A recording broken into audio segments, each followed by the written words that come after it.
And greetings, Earth Explorers. Welcome to X Squared Radio.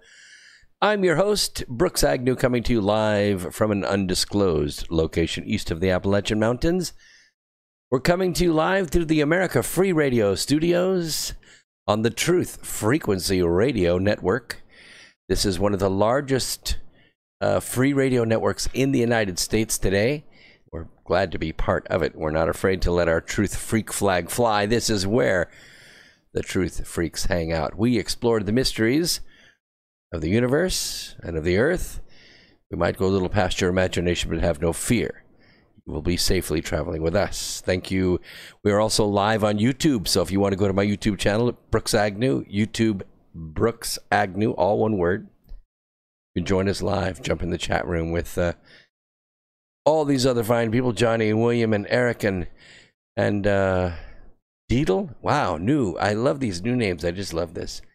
And we're still waiting for a whole bunch of other people that like to come in and pontificate. No bloviation, just pontification tonight.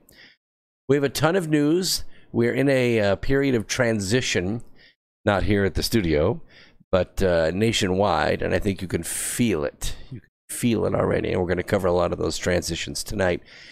Before I do, I want to give you my Religion of Peace report. In the last 7 days, the Religion of Peace conducted 33 attacks. They killed 182 innocent people. They injured 104 innocent people. They conducted no suicide blasts and spread their mayhem across 13 countries. We're spreading enough mayhem across our own country. Wealthy Healings, nice to see you out there. Nice to see you. Good evening.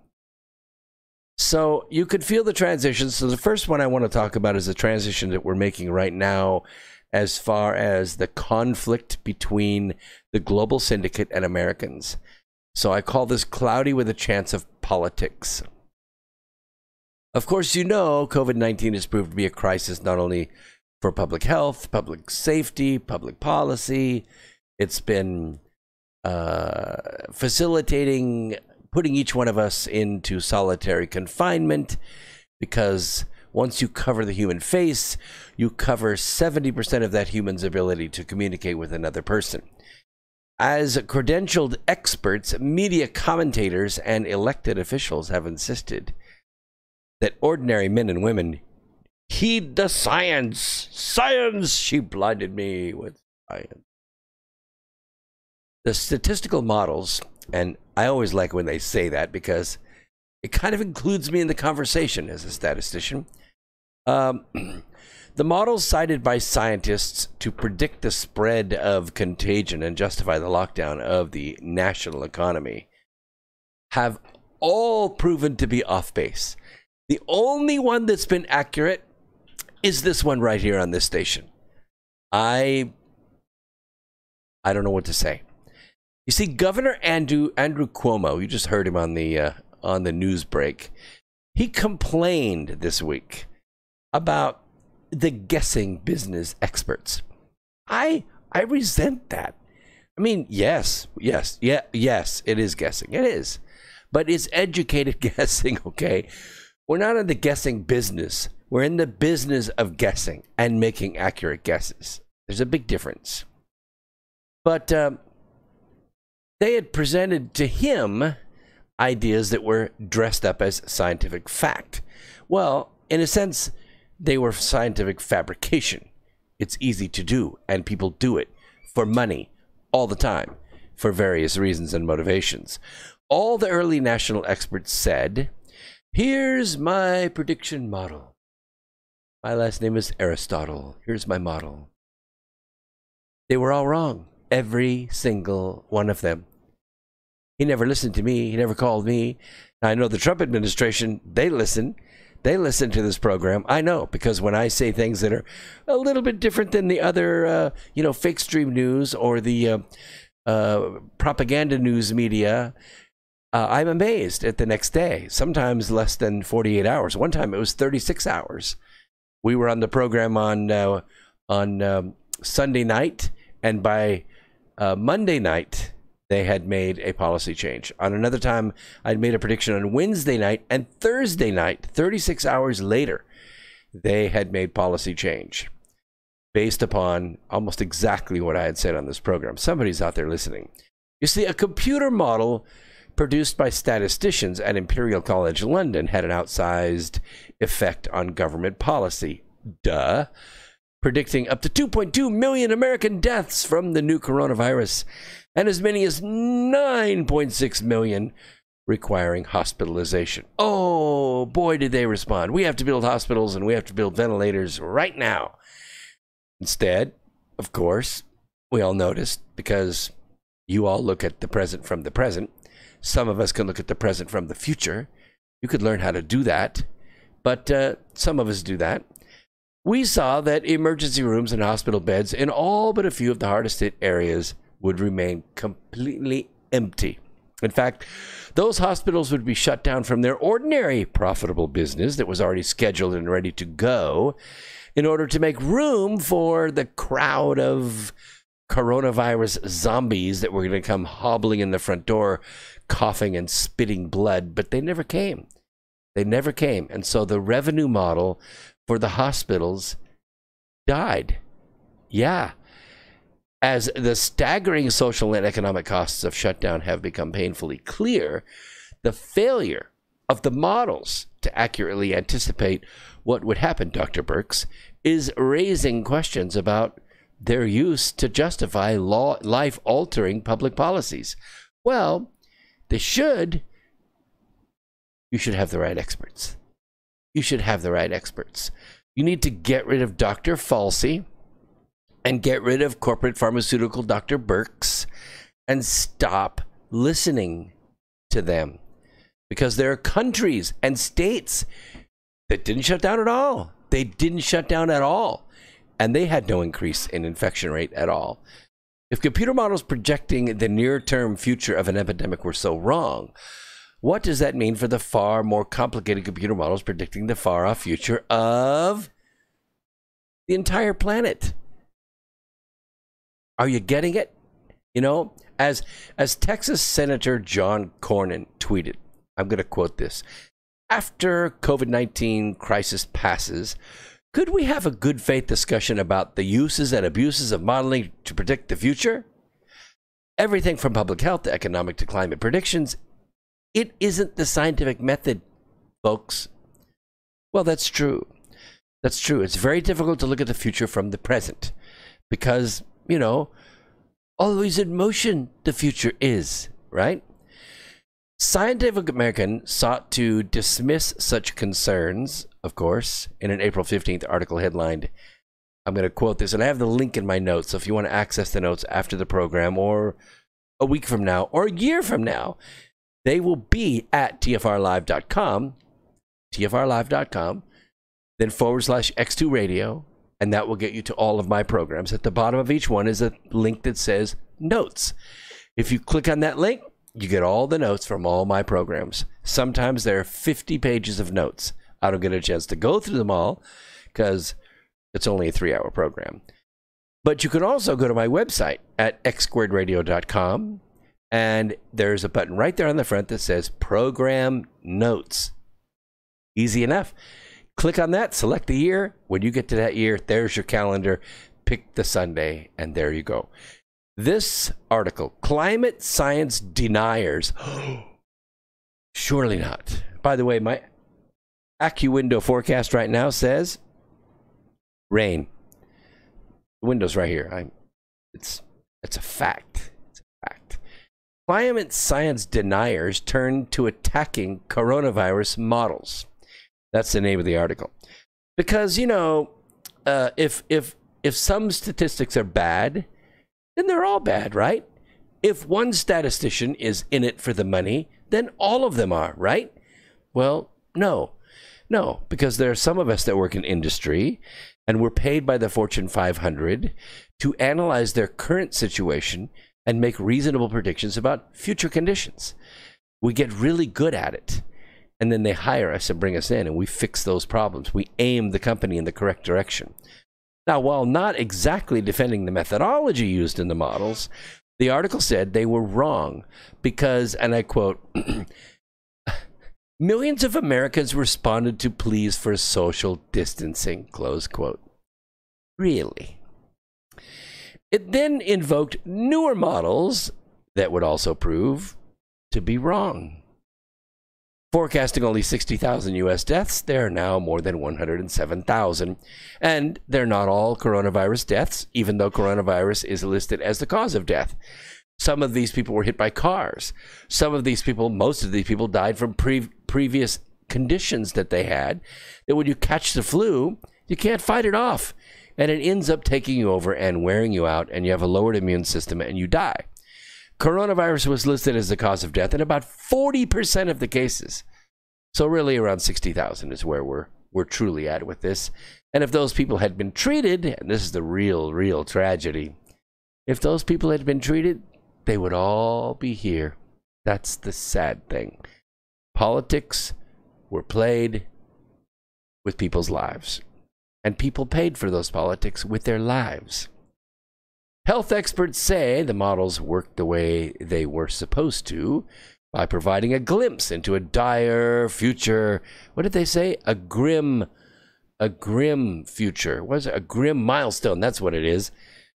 Wow, how many times did you hear that? Those two words echoed around all the propaganda media. A grim milestone. Grim milestone. Grim milestone. It was horrible. It's like the worst thing I ever heard. Building complex models is both a science and an art. It is. That's true. And we run into it all the time. The art part comes what we call in the industry hip shooting. Well, based on my experience, the way we used to do it, well, at my last place, that's the art. That's the hip shooting, you see. The science part of it is, what is the data? How does it collect? How solid are your measurement systems? In other words, how did you get this data? Oh, somebody down at CBS told me. That's not good data. It has to be validated data. It has to be data that means it's truthful. And then you can take in that data and you can start putting it into populations and do what we call data treatment, statistical analysis. We look for the average. We look for the high end, the low end, the range between them. We try to draw lines through them that are as straight as we could possibly get them and mean as much as we can possibly make them mean. If somebody says to you that there's a 38% chance that this is true, that's not a very good guess. If it's a 99.5% chance that it's true, that's a pretty good guess. It means most of the data falls on that line. We call it a line fit. And it is a decimal up to not quite achieving 99.999 or whatever, or 0.99999 times 100. That's what we call a line fit, okay? That's the R squared number. We use it in statistics. It does mean something. It means to a statistician, how reliable and repeatable is this data?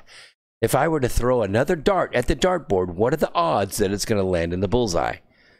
Well, just because the last 3 darts you threw were in the bullseye doesn't mean the 4th one's going to go there, because there's nothing affecting those odds. It's like flipping a quarter. You flip a quarter, you get 3 heads in a row. What are the odds the next flip is going to be a head? 50%. What do you mean 50%? I flipped heads 3 times in a row. Yeah, well, you see, each time you flip it, it can be a head or a tail. Each time you flip it is 50%. This is how models get so screwed up, because they take patterns and they start saying, well, this is set in stone. It was this temperature on February 26th for 18 years in a row. This February, it was 1 degree hotter. Oh my God, we're all going to die. No, because the odds of it being 1 degree hotter on February of 26th of each year are exactly the same. You just happen to get a whole bunch of February 26th that were at one temperature, and now you have one at another temperature, or 5 at another temperature. You see, volatile predictions, they're inherently uncertain. If it wasn't true, Vegas would make no money. Okay, people could predict, where the marble was going to land on the roulette wheel. People would be able to win it at these games of chance every single time. It's because predictions are volatile that Vegas makes money. And it's because predictions are volatile that these statisticians that are trying to create these models, they're paid millions of dollars for, and they get to build big, nice houses while they laugh all the way to the bank. Meanwhile, government runs around sniffing each other's butts around Congress, trying to make laws to fight weather.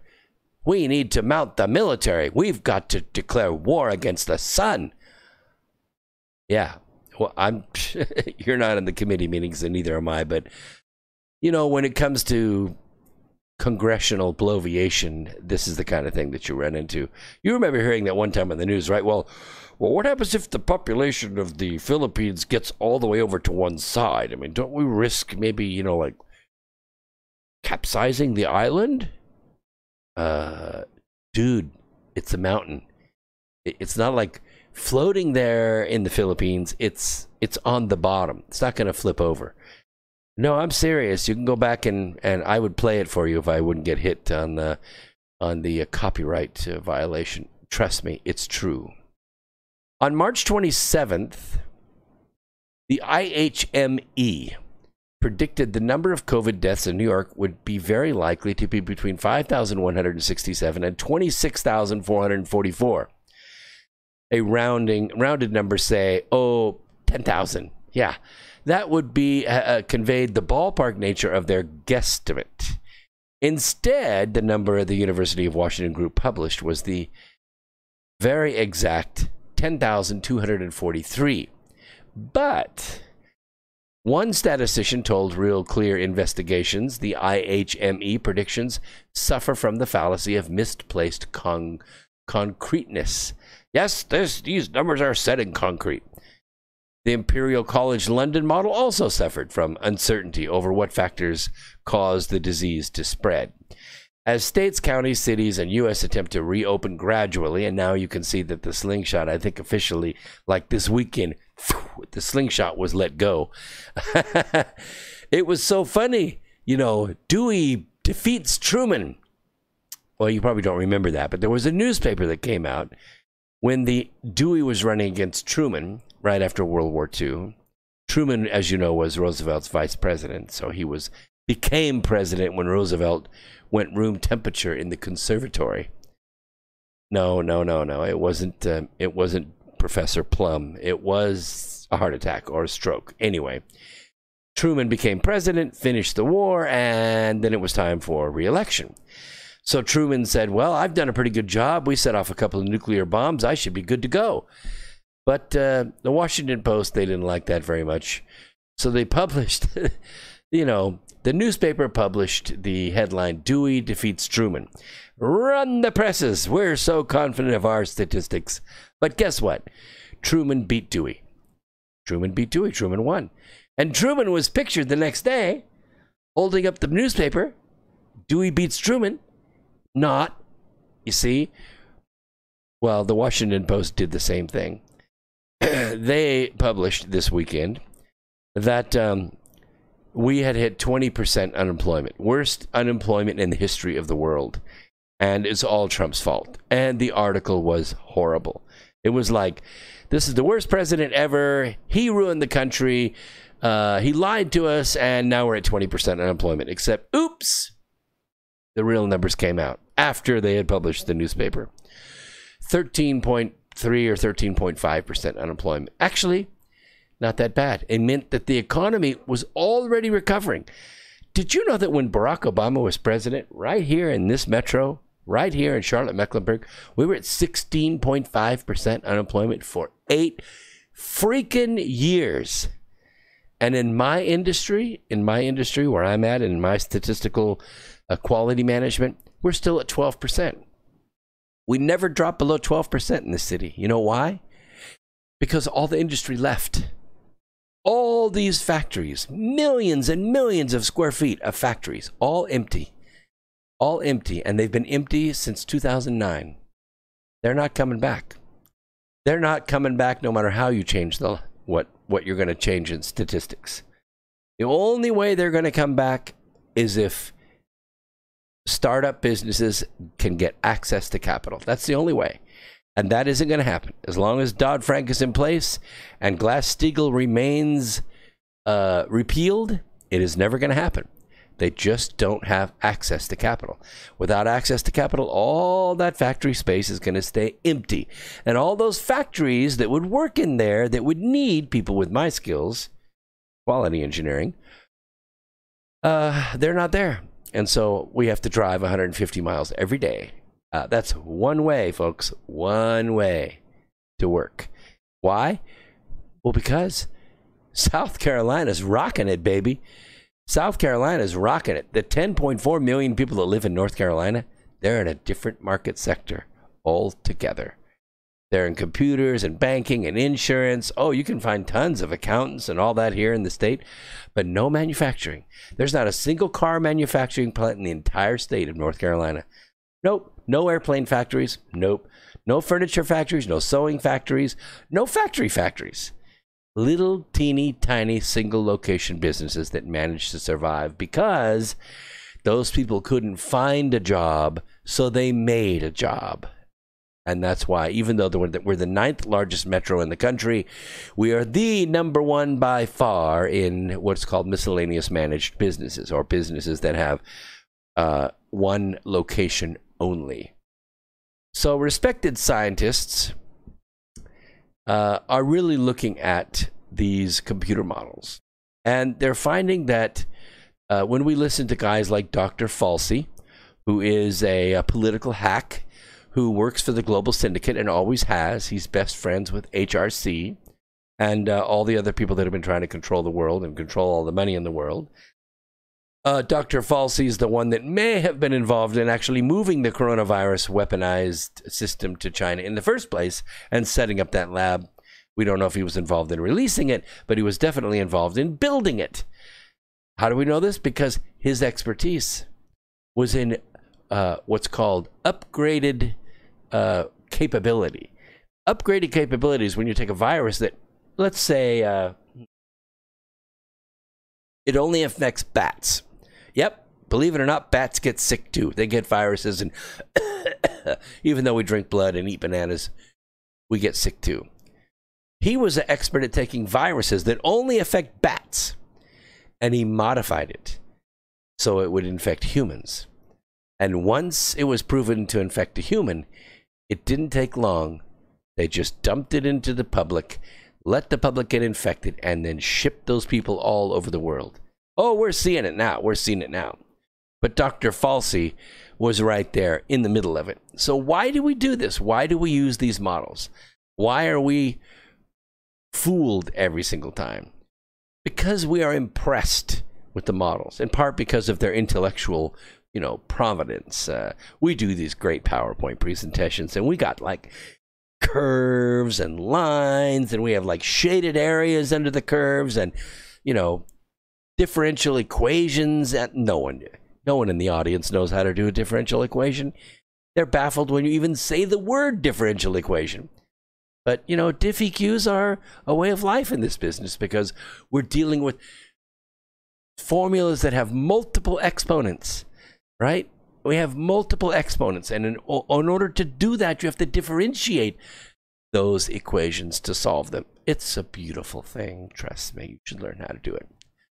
But most of the people in the audience, the people that write the checks, the people that make the laws, they don't know dick about it. So did I say that? I did say that. And I guess I meant it too. But anyway, they're created by some of the cleverest people and often rely on some of the most advanced monitoring or simulation technologies available to us today, although they don't use mine, because they have one at the bottom that says developed by MIT, developed by Princeton, developed by Washington University. Wow, I am so impressed. What a sheepskin this guy has. And they just roll over, put their feet in the air, and all the change falls out of their pocket onto the floor. Quick break. We'll be right back after this. Don't go away. More X Squared Radio right after this. Frequency Radio.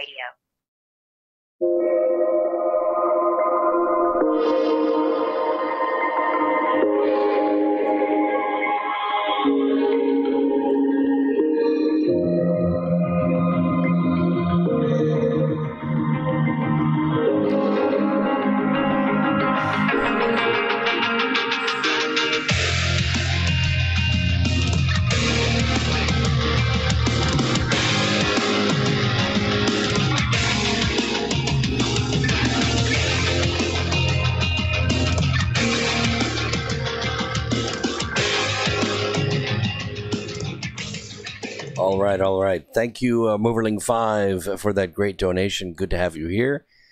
No worries about being late. All the archives are available. You can listen to them on YouTube, or you can listen to them at tfrlive.com/X2 Radio if you're a subscriber there. Some people listen by their phone and walk around and enjoy that venue, and some people like YouTube, so we're trying to do both today. I'm going to go ahead and open up the phone lines. Let me go ahead and get that dialed in here. I didn't run it to start with because I was having a little bit of audio difficulty last week, and so I didn't do that. But I'm going to go ahead and see if I can add that now. Let me see if I can double-click this and make Skype behave itself. And we'll add that. So here we go. And this will open up the phone lines, and hopefully it doesn't add any audio distortion. If it does, let me know, and we'll take care of it. So we now have the call board live.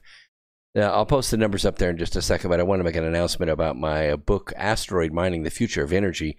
It's really becoming more and more pertinent every day, especially with SpaceX. By the way, if you live in North America, you should have been able to see the space station come over the last 3 days. It has been very bright, very nice. It's been coming over early, about 9:05 Eastern time. And on the East Coast, at least, we can see it all the way across the sky because it's not quite completely dark outside, and it's very bright going overhead. Kind of need to see Dragon attached to it as it's going over. It's been at least a minus 2.5. I think one night it was even a minus 3.0, which is pretty bright, brighter than Venus. And it's just pertinent. So if you pick up the book, the one thing you'll notice right off is that it is in color. It's the first book that I've published in color. And I'll be honest with you, I'm really impressed with the quality of it. It's better paper. The pictures came out great. The spacecraft, the asteroids, all the detail you can see, you just can't see in a black and white book. It's a little more expensive, but it's a conversation piece. Put it on your coffee table. Your friends will be impressed with it.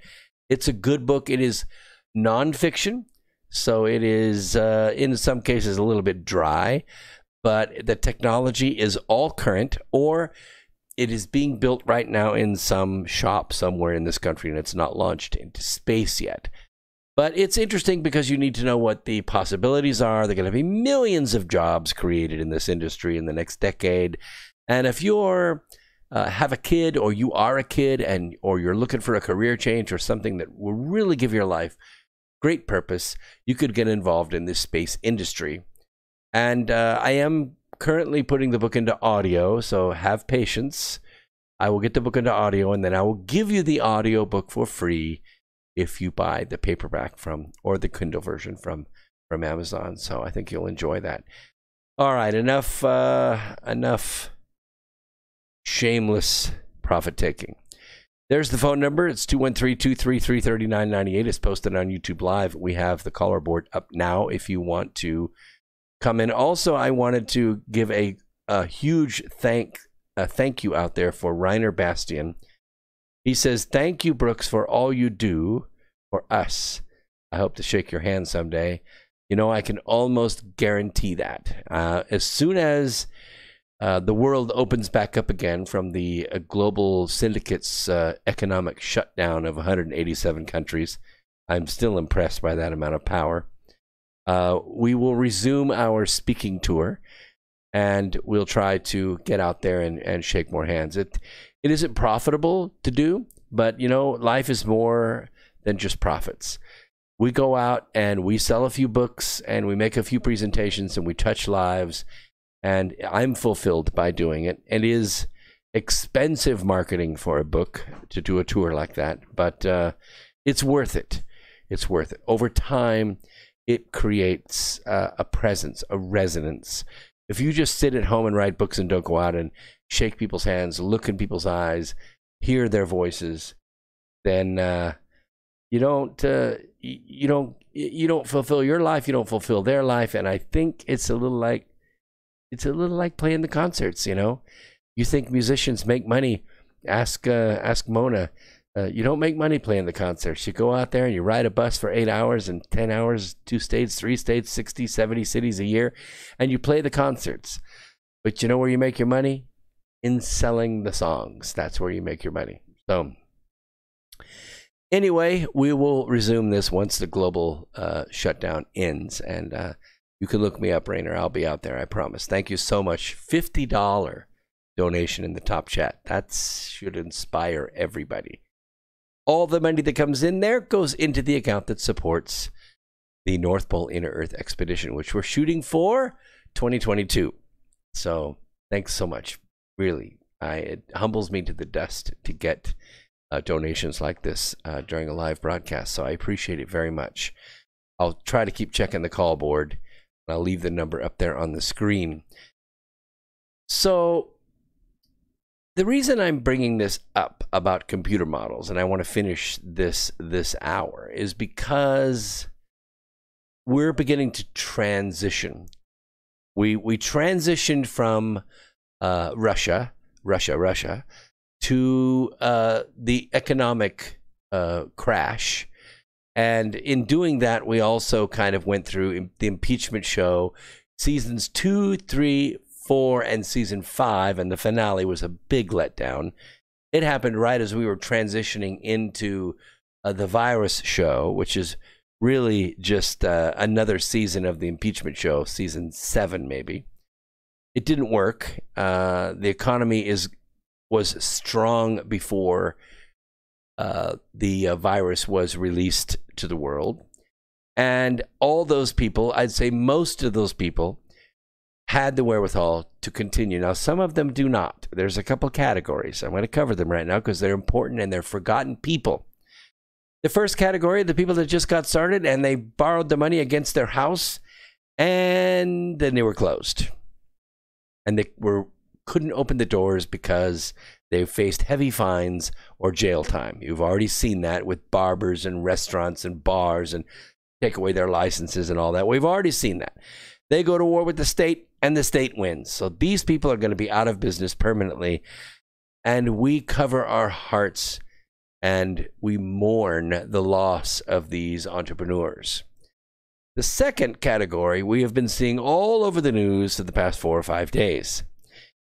These are the ones that are targeted by the OFA. People ask me, what's the OFA? It's an organization, a 501c4, and it's called Organizing for Action. We're going to talk about it a little bit more tonight. Organizing for Action was formed in 2013 with an express purpose, and that purpose was to wreck America. And their end goal was to convert America over to a socialist country. Obviously, that got put on the back burner in 2016 when Trump became elected president. And so they have to go after Donald Trump, and that's what they've been doing. So they have a couple of armies. The couple that you already know, Antifa, which is the black bloc. These are people that dress all in black, and they put a mask on. They carry a club or a flagpole that can be used as a club. And they move as a group, and they act as a group, and they're extremely violent. And they burn things, break things, smash things, and they have a blast doing it. And they're paid to do it, and they're organized to do it. They're bussed in to do it. And the other group is called BLM, and that's all I'm going to go for them. So the other groups you don't know about, okay? These are much more nefarious groups. And what they have done is they have organized themselves to target the minority businesses that got a start during the Trump economy. These are people that were locked in the minority plantation for generations, and they were milked like cattle for their votes every 2 years and every 4 years by the Democrats. And they came through, baby. Oh yeah, you write a few checks every 2 to 4 years and you will get those votes. You could harvest votes, you could fake votes, you could give speeches, and as long as you keep these people illiterate and unable to earn their own living, you got them. You got them. That is their financial and political model. It works for them. Except that during the last 3 years under the Trump economy, a lot of the regulations were moved out of the way. A lot of the financing was made available. And these people climbed out of the plantation. They opened the stores. They opened markets and delis. They opened bars and they opened salons and they opened bookstores. And the downtown area, the inner city area, began to blossom again. The streets were clean. The lights were turned on. The cages were pulled back after dark. People could go out. They could walk their dog. They could date. They could go to a concert, a local play or something. It began to change. And the Democrats, specifically the OFA, they could not allow the loss of their cattle, their sheep, and their automatic voting machines. And so they brought in professionals and they smashed and they burned those businesses and looted them out of existence. Yes, a few Walmarts, a few Targets. Yeah, Target had to close 175 stores. That's a big deal, because that's the place where a lot of people shop for food and baby clothes and soft drinks. And my local Target Supercenter is full all the time. Parking lot's full every hour that it's open. And I'm sure it's that way in your neighborhood too. Not in their neighborhoods. Not in their neighborhoods. Because OFA sent people in there to burn the Target out, to close it. It will be a year, if ever, some of these stores open. They went into the inner city and they trashed it again. And they targeted the businesses that had recovered under the Trump economy.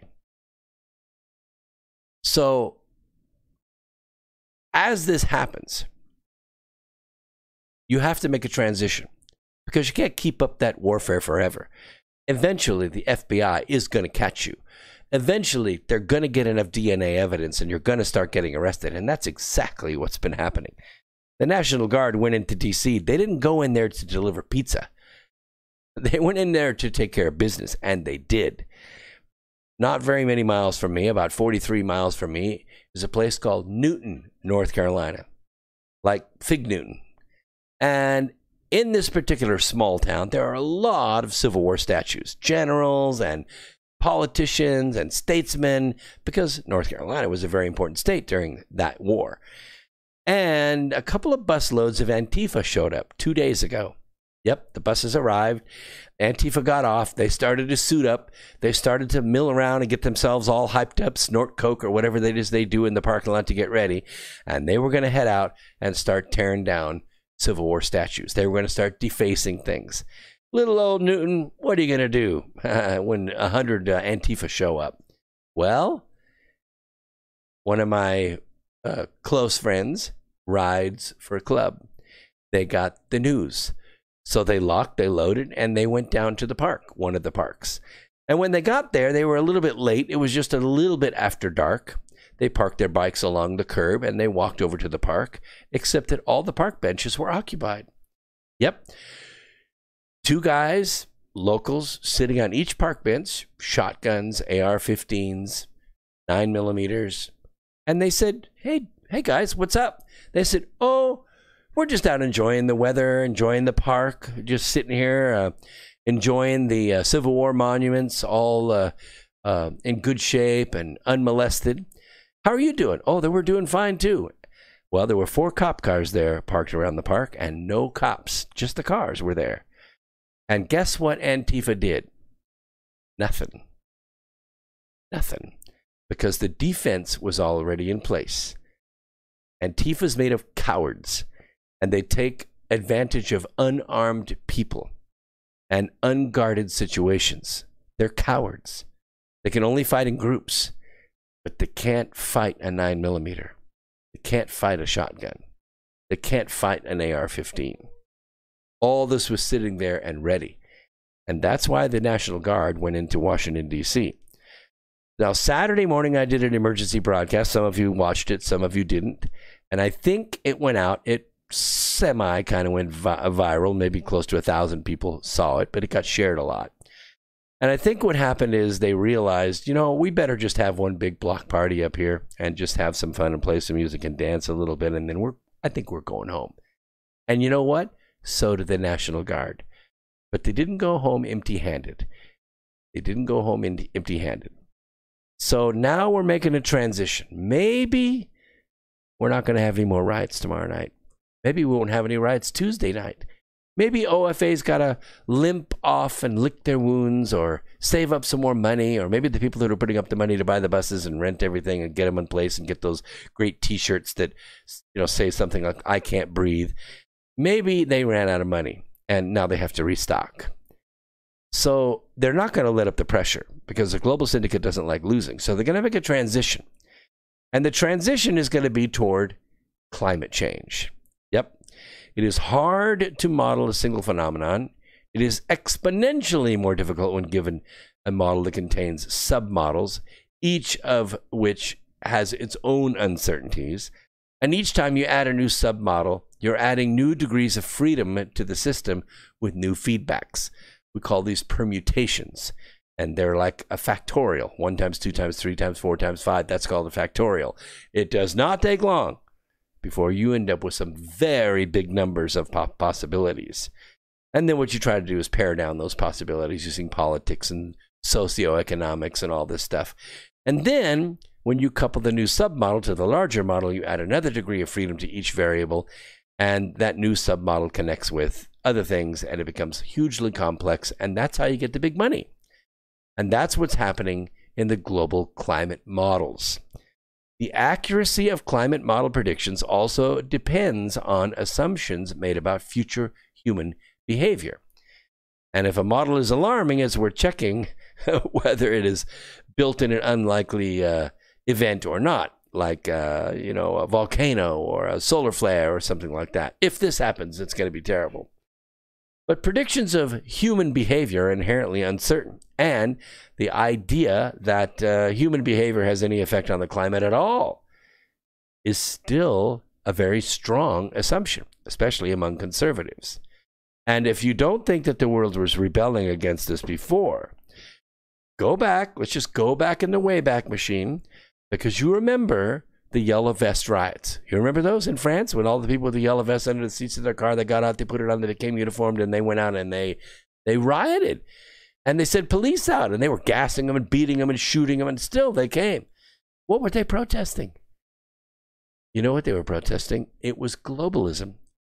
The globalists were trying to tax the French people for their effect on the climate, and the people rejected it. That's why they had to do Operation Corona Scare. They had to get these protesters off the streets so that they could, take control or maintain control. And that it worked. I shut down 187 economies. Of course it worked. But did mass joblessness and government-enforced social isolation help create the tinderbox conditions leading to nationwide rioting and looting and arson? I reckon so. I mean, after you put people in social or solitary confinement for 3 months, take away their money for 3 months, order them to stay home, order them to stay away from each other, take away their bars, take away their social interaction that we humans have to have. We survive on that. We thrive on it, especially when our community is being stressed. We come together as groups to support each other and love each other and protect each other. We couldn't do that. So crowds in the streets, they don't maintain social distancing. And it means that the mass protests could affect the number of people who become infected with COVID-19, and watch for it, because you're going to see it. Starting tomorrow, you're going to see these numbers. Oh my God, 20,000 more infections in California because of the rioting. Because people were coming together and they were like breathing on each other and hugging and stuff. You can't do that. You'll spread the virus. Well, let me tell you something. Or let me ask you something. Do you think all those people were being checked? Do you think there were people at the end of each street corner during the rioting? Hey, tilt your head back. Let me jam this Q-tip up your nose and take a sample, because we need to find out if you got the coronavirus or not. No, none of that testing was going on. None of those people out there rioting gave a rat's behind about testing. But you can mark my words. 10,000 here, 20,000 here, 40,000 here. It'll be the second wave. Oh my gosh, it'll be the biggest explosion of coronavirus you ever saw. And it will mean nothing because it didn't happen. Corona scare is just a myth. The virus is real. The flu is real. I had it. My friends had it. We all survived. We kicked its butt. We came. We saw. It left. We're now immune. And so are about 40% of the population. You can't play that card. So they're going to make the transition. And these climate models are going to be the next front. You know what? They got a little bit. Oh, by the way, Cloud Racer, thank you very much. You didn't make a note, but Cloud Racer made a donation of $20 in the top chat, and I appreciate that so much. You could say anything you want to say when you want to put these up. If it's not, too racy there, Cloud Racer, I would say it. So you can share your thoughts with me. And I have some blue wrenches in the YouTube chat room. Let's see, Mooverling, Boo, and Rob are all blue wrenches. And they're sort of like mini bosses, okay? They can boot you out if you get kind of crazy and obscene. But they're there to help you. They're there to answer your questions. And they're helping me during the program because I can only look at it. This eye can look at the chat room and this eye looks at the camera and my notes. So it's a live deal here. And so I appreciate you guys very much coming on Sunday nights and sharing your thoughts with me. What is that? It smells after Eric Garner. Golly, Eric. Department would jump when a guy said, oh, okay. Well, yeah, we could go into that, and we will. Next hour, we'll go into that. I promise, Eric. I promise. The point I'm trying to make is that we're making these transitions. We're going from Russia collusion, then we're going from Trump lying all the time, then we're good to Operation Corona Scare, and now this is going to transfer over right back to where we started in the very beginning about climate change. Climate change is the most largest, scariest, meanest threat the world is facing, and we need to mobilize our forces against it. Where did you hear that last? That's exactly right. It was during the Obama administration. Exactly right. It is the biggest tax scam in global history. And it's brilliant. It's brilliant because it's based on magic. It's based on statistical magic. Now, many researchers vigorously defend the coronavirus models. I don't know any, but many researchers. Right answers are not what epidemiological models are for. Zeynep Tufekci, that's his name, Zeynep Tufekci. He wrote this in a magazine called The Atlantic. I've been in The Atlantic. It's a pretty cool magazine, very well written. When an epidemiological model is believed and acted on, it can look like it was false. Okay. What matters is this view. In this view is that a model spur action to change the outcome. Not that it does anything so mundane as describe the real world. Oh yes, we wouldn't want anything mundane like that. Neither epidemic nor climate models attempt merely to predict what will happen. Instead, they set out to project what will happen if people do or don't change. Oh, you know what we call that? We call that prophecy. It's a conditional prediction. Like, is this going to work? Well, it will if you do it right. So if it doesn't work, it means I didn't do it right. Well, yeah. So how do I do it right? I don't know. Just do it and then we'll see. That's called a conditional prediction. As one accomplished academic statistician told the reporter, part of the process is to scare people, to get them to take things seriously. You remember the movie The Day After Tomorrow? Was it that movie or was it 20? Well, it was Day After Tomorrow. The one with Dennis Quaid. Do you remember the one where the son went to New York and the super cold superstorms came in? And he had these models. And they kind of worked, but they kind of didn't. And they needed some more data. And the vice president was all against everything. And the president was kind of listening to it. The president got killed. The vice president ended up eating his words at the end when everybody had to move to Mexico. There, that's it. That's the whole 1 hour and 20-minute movie. The main prediction was that the models that were created scared the hell out of people. And people didn't want to be scared. They didn't see anything predicting that. Let's take a quick break. We'll come back right after this. Don't go away. More X Squared Radio right after this.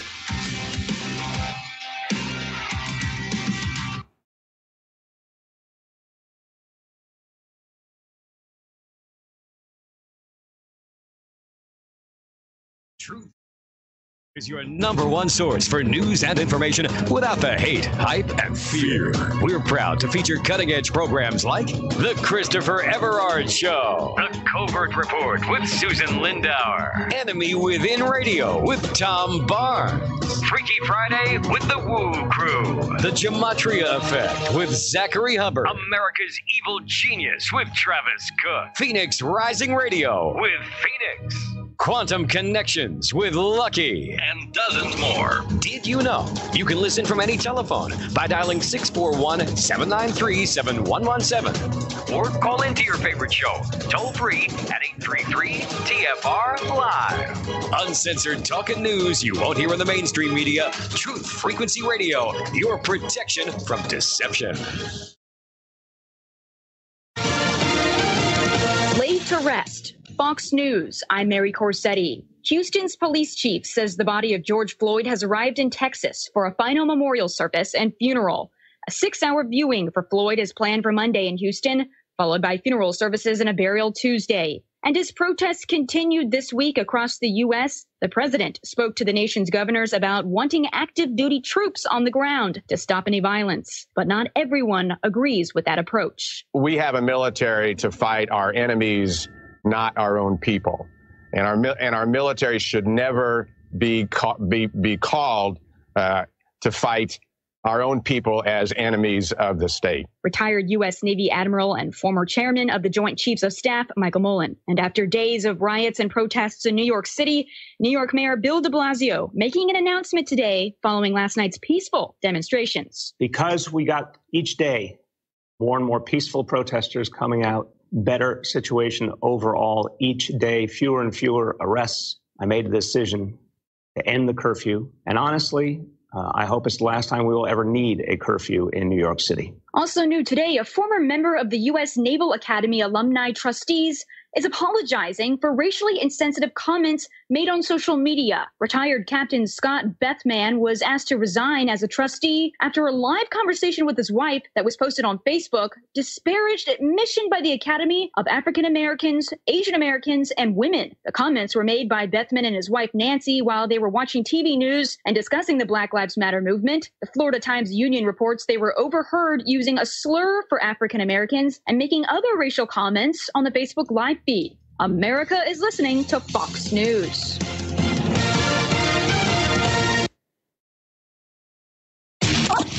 This is the Truth Frequency Radio Network. TFR. Truth Frequency Radio.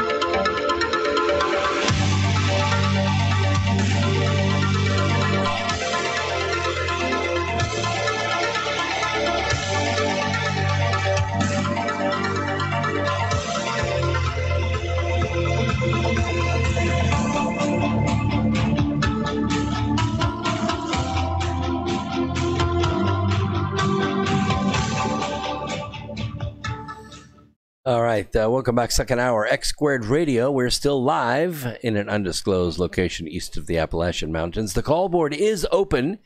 I'll put that number back up in a second, but it's 213-233-3998 if you want to call and be part of the program tonight. And Jeremiah gave $10, and Rob asked the question. Now, remind me, why is CO2 bad for the planet?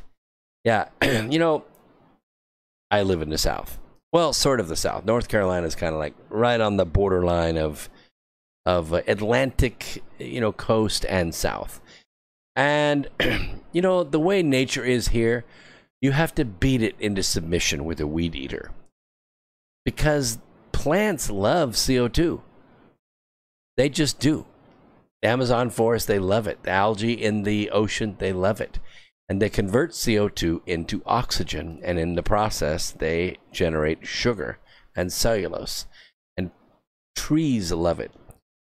And yes, the amount of CO2 kind of varies. It goes up and down. The amount of CO2 in the atmosphere dropped quite a bit during Operation Corona Scare because a lot of the coal-fired plants and power stations were idling or running at low levels because the commercial activity had all but stopped. If you look at the pollution, now that's a totally different measure of things. The pollution over China and India and places like that, it tailed off quite a bit during Operation Corona Scare. And that's a big difference. Also, the Earth's vibrations changed because, planes weren't landing and trains weren't moving and heavy equipment wasn't pounding and machines weren't pounding against the floor of the factories. And so the vibrations that man create all around the planet were somewhat truncated during that period. And as a result, the Earth was able to display its own natural vibration. And we were able to measure because we really didn't have instruments in place to be able to measure Earth's inherent vibration prior to the Industrial Revolution, and now we do. And so the vibration that was left behind when man got quiet for a while and sat home watching Netflix and drinking beer were quite astounding. It told us something about the planet. What it did not tell us, though, is how much of an effect mankind has on the weather, because the effect was so small, it was like so tiny that it really doesn't affect the climate change. And that's why these models I was talking about in the last hour. But trust me, that's where we're going to transition. You're going to see places like Europe, and especially places that are controlled by the Global Syndicate, they're going to start putting climate change as a cause of death. Yeah, I'm not kidding. I'm not kidding. In fact, they're considering going back over the last couple of years, maybe as much as 5 years, and making revisions to the coroner's report. Yeah, this person died of heat stroke, but really it was climate change. Yeah, it was climate change because and this person, well, they froze to death from exposure. They died of hypothermia. Climate change. You're going to see tens of thousands of deaths pop up out of nowhere because we went back and we revised our classification of why these people died. And now we know. We were fooled before, but now we know that it was climate change. And you're going to see this transition happen. So, yeah, if CO2 is such a bad thing, then why are we wearing masks? Because your blood oxygen content, it drops, right, if you wear a mask. Because you're rebreathing, and if you're just sitting there at a computer, perhaps no big deal. But if you're running around and you're waiting tables, or you're working in a factory and you're putting plant parts from here to there, or running a machine or running a drill, and you're wearing a mask, your blood oxygen content can drop by as much as 6 to 7%. Now, the normal human body, especially if you're in as good a shape as me, it normally runs between 96 and 98%. That's what your blood oxygen content should be. If you take a breath, your lungs are in there putting oxygen in, taking CO2 out, and the alveoli in your lungs are making the swap as your hemoglobin lets go of one molecule, picks another one up, and carries it to the extremities of your body. That level drops to close to 90% if you're wearing a mask. And that's an issue, because I can tell you right now that if you go down to the doc in a box and you say, I'm having a little trouble breathing, I know what they're going to do. They're going to put a blood oxygen sensor on your finger, and they're going to check your blood oxygen content. And when it's 90% or 91%, they're going to say, why don't you sit there for a while? Just sit there for a while, take a few deep breaths, think of some calming thoughts, and let's see if we can't get that number up to about, 94, 95%. And then we'll feel good about letting you go out of this room. And you say, what do you mean? What do you mean letting me go out of this room? What are you talking about? Well, you see, if it gets down to 90%, you don't have to go much to go tunnel vision and pass out. And we've actually seen that happen. People crashing cars, people falling down stairs. Can you imagine climbing stairs wearing a mask? Holy crap. Your blood oxygen content get down in the mid 80s You're going dark, buddy. Your body is going to shut down. And it's a Control-Alt-Delete safety mechanism. And pilots go through this. Race car drivers go through this. I'm telling you, tunnel vision, you have to be practiced with it to know what's happening.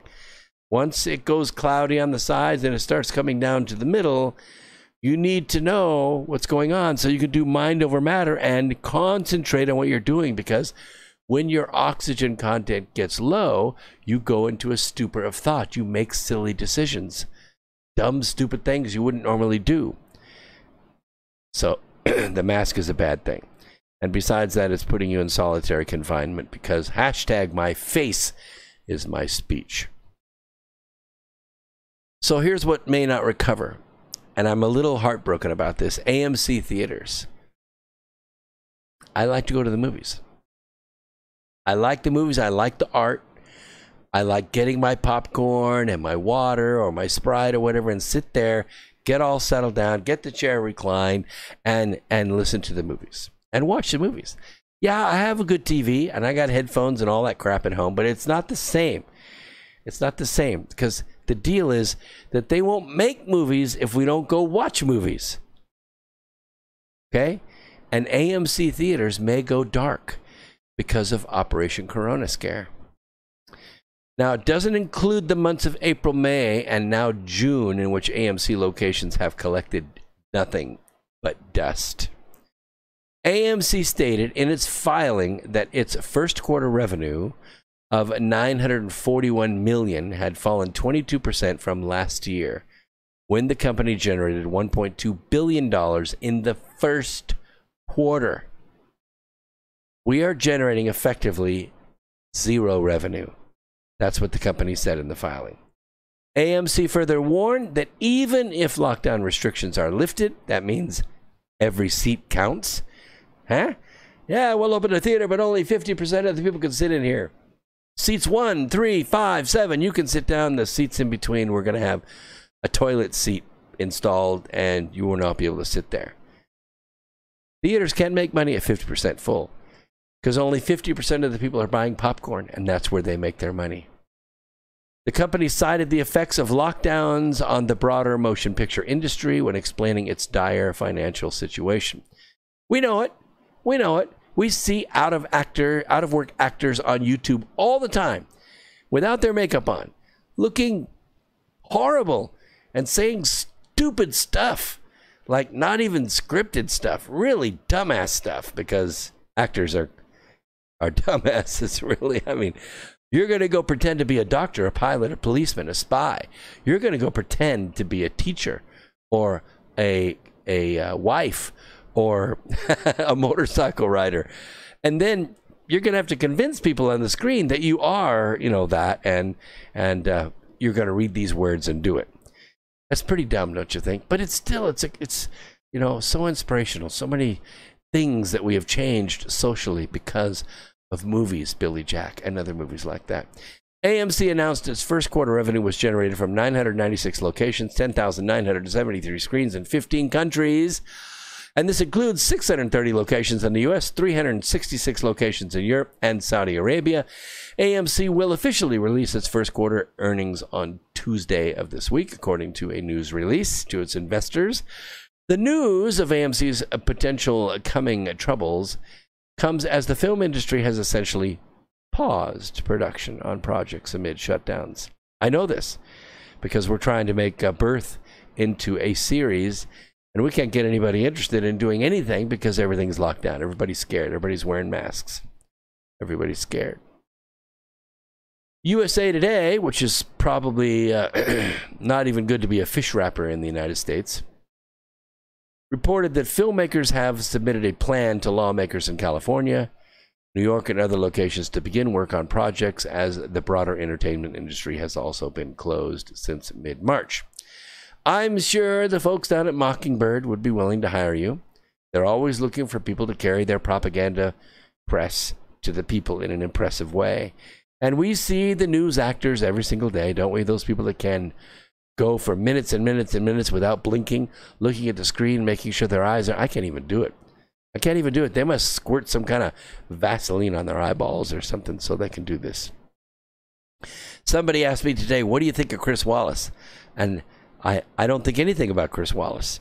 He's a total political hack. He's not a reporter. He's not a commentator. He's a hack. And there are others. Donna Brazile. My God, why would anybody hire Donna Brazile unless you just want to, play good cop, bad cop, piss everybody off for half an hour so you can bring Hannity in to make everything, happy again. I don't know. I don't know what their ideas are. I don't know what their plan is. The View. Who watches The View, for crying out loud? Just as your rash is healing, it comes on again. I don't know why anyone would do that. The proposed measures include smaller film crews, auditions behind glass, and a COVID-19 compliance officer every TV and film set.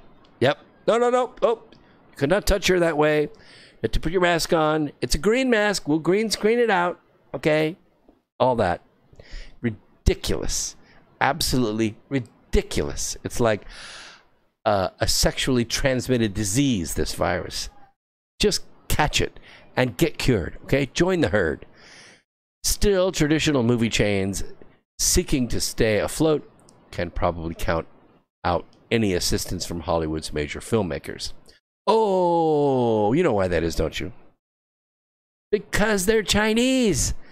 All the major film producers, and I'm talking about the people that write the checks that make these crappy movies that come out every 3 months or every 2 months, they're all Chinese. What fun is it to make movies unless you can make fun of Chinese people or Chinese armies or Chinese airplanes or Chinese ships? Come on. We go to war on TV all the time, or movies all the time with Chinese, and now we can't do it anymore because the Chinese own all the movie companies. So we go to war with, North Koreans, I suppose. Vanity Fair reported that some of Hollywood's biggest stars might choose to refrain from returning to work quickly. You know what? Good riddance. Good riddance. Because I guarantee you there's 1,000 actors as good as you or better, and probably just as good looking. And they're waiting to take your place. So let us know when to send the moving vans to your place in Hollywood or in your place in Beverly Hills. Actress Charlize Theron, you know who she is. Really, really, really talented actress. Really talented. Like, Bagger Vance talented. Really talented. She told the outlet she will not be in a rush to accept new film roles anytime soon. Oh, well, that's because you're one of the richest women in Hollywood, and I guess you can do that. Jennifer Lawrence, also same boat. Not really accepting roles yet, unless it's a solo role. Just me, starring me, supporting myself. I could do that. It's kind of crazy. Liberal activist and film director Spike Lee said he does not think traditional film producing and viewing will return in the foreseeable future. He says, they ain't doing a thing until the vaccine. I know I'm not going to be going to a movie theater. I know I'm not going to a Broadway show. I know I'm not going to Yankee Stadium. You know what? That suits me just fine, Spike. You stay home and I'll go, because I ain't afraid of this virus at all. And none of my friends are either. You make a good movie and you open the theater and you pop the popcorn and we'll be there. I promise you. I promise you. By the way, the Carolina film community had another meeting this last Tuesday, and it was fabulous. It was fabulous. The film community is alive and well and doing wonderful things. Candace, I can't take a call right now. I'm on the air live, okay? Phone ringing in the middle of a program. What is the world coming to? So let's talk a little bit. How much time we got in this hour? We have 9 minutes. Okay, and I do have a caller. Been hanging on for just a minute or so. Let's go ahead and take the caller. Let's see, where are they calling from? Oh, Harlington, Texas. Welcome to the program. What's on your mind? Are you there? Robert, you're live on the radio. Well, I'm going to mute Robert because I think he's just listening to the program. He doesn't really want to talk. So I'll remute him and we will carry on. The World Health Organization, Operation Corona Scare. I want to close the book on this, okay? Close accounts are really a smart idea. What we want to do is we want to make sure that everyone knows what this was and what this wasn't, and are we going to face it again? Because close does count in bioweapons. Yep, hand grenades and bioweapons. All it takes is a way to keep people from accessing an effective cure long enough for the weapon to take its course. And that objective can be accomplished in a lot of ways. But the most effective way is to make policy decisions based upon phony studies. The World Health Organization and a number of other governments actually changed their COVID-19 policies and their treatments based upon flawed data from the U.S. healthcare analytics companies and upon with their own motivation. And when I reveal this to you, it's going to actually blow your mind with the intention that this indicates. U.S.-based Surgisphere. Surgisphere has provided data for coronavirus studies, but has been unable to adequately explain how it got the data or its methodology. In particular, May 22nd, just a little bit ago, a May 22nd study posted in The Lancet, that's a publication, used data from Surgisphere to conclude that coronavirus patients taking hydrochloroquine or chloroquine will be more likely to die in the hospital. Science magazine reported. Now, we don't know where they got their data, but Surgisphere is a quasi-respected source of data, and everybody ran with it. The specific study was important because President Donald Trump has touted the anti-malarial drug as a potentially promising treatment for COVID-19. You know, President Trump has a eidetic memory. He is able to transpose information. Those of you that are musicians, excuse me while I take a sip of my ice water here.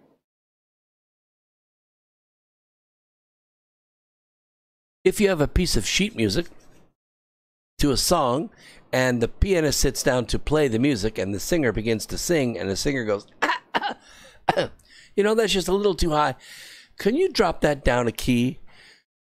The musician has to transpose all those notes. Okay?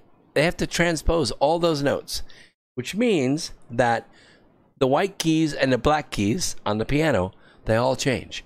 Every sharp, every flat, everything has to change, and the musician has to transpose that. Now, you could do it. If you give it a couple of hours, you could take a pencil or a computer and you could change the key, put the dots back up on the paper, and you could play it, right? But a real musician can transpose on the fly because they have an eidetic memory. They can see the music in one key and they can transpose it into another key on the fly. They know where all the notes go as it moves down or up the scale.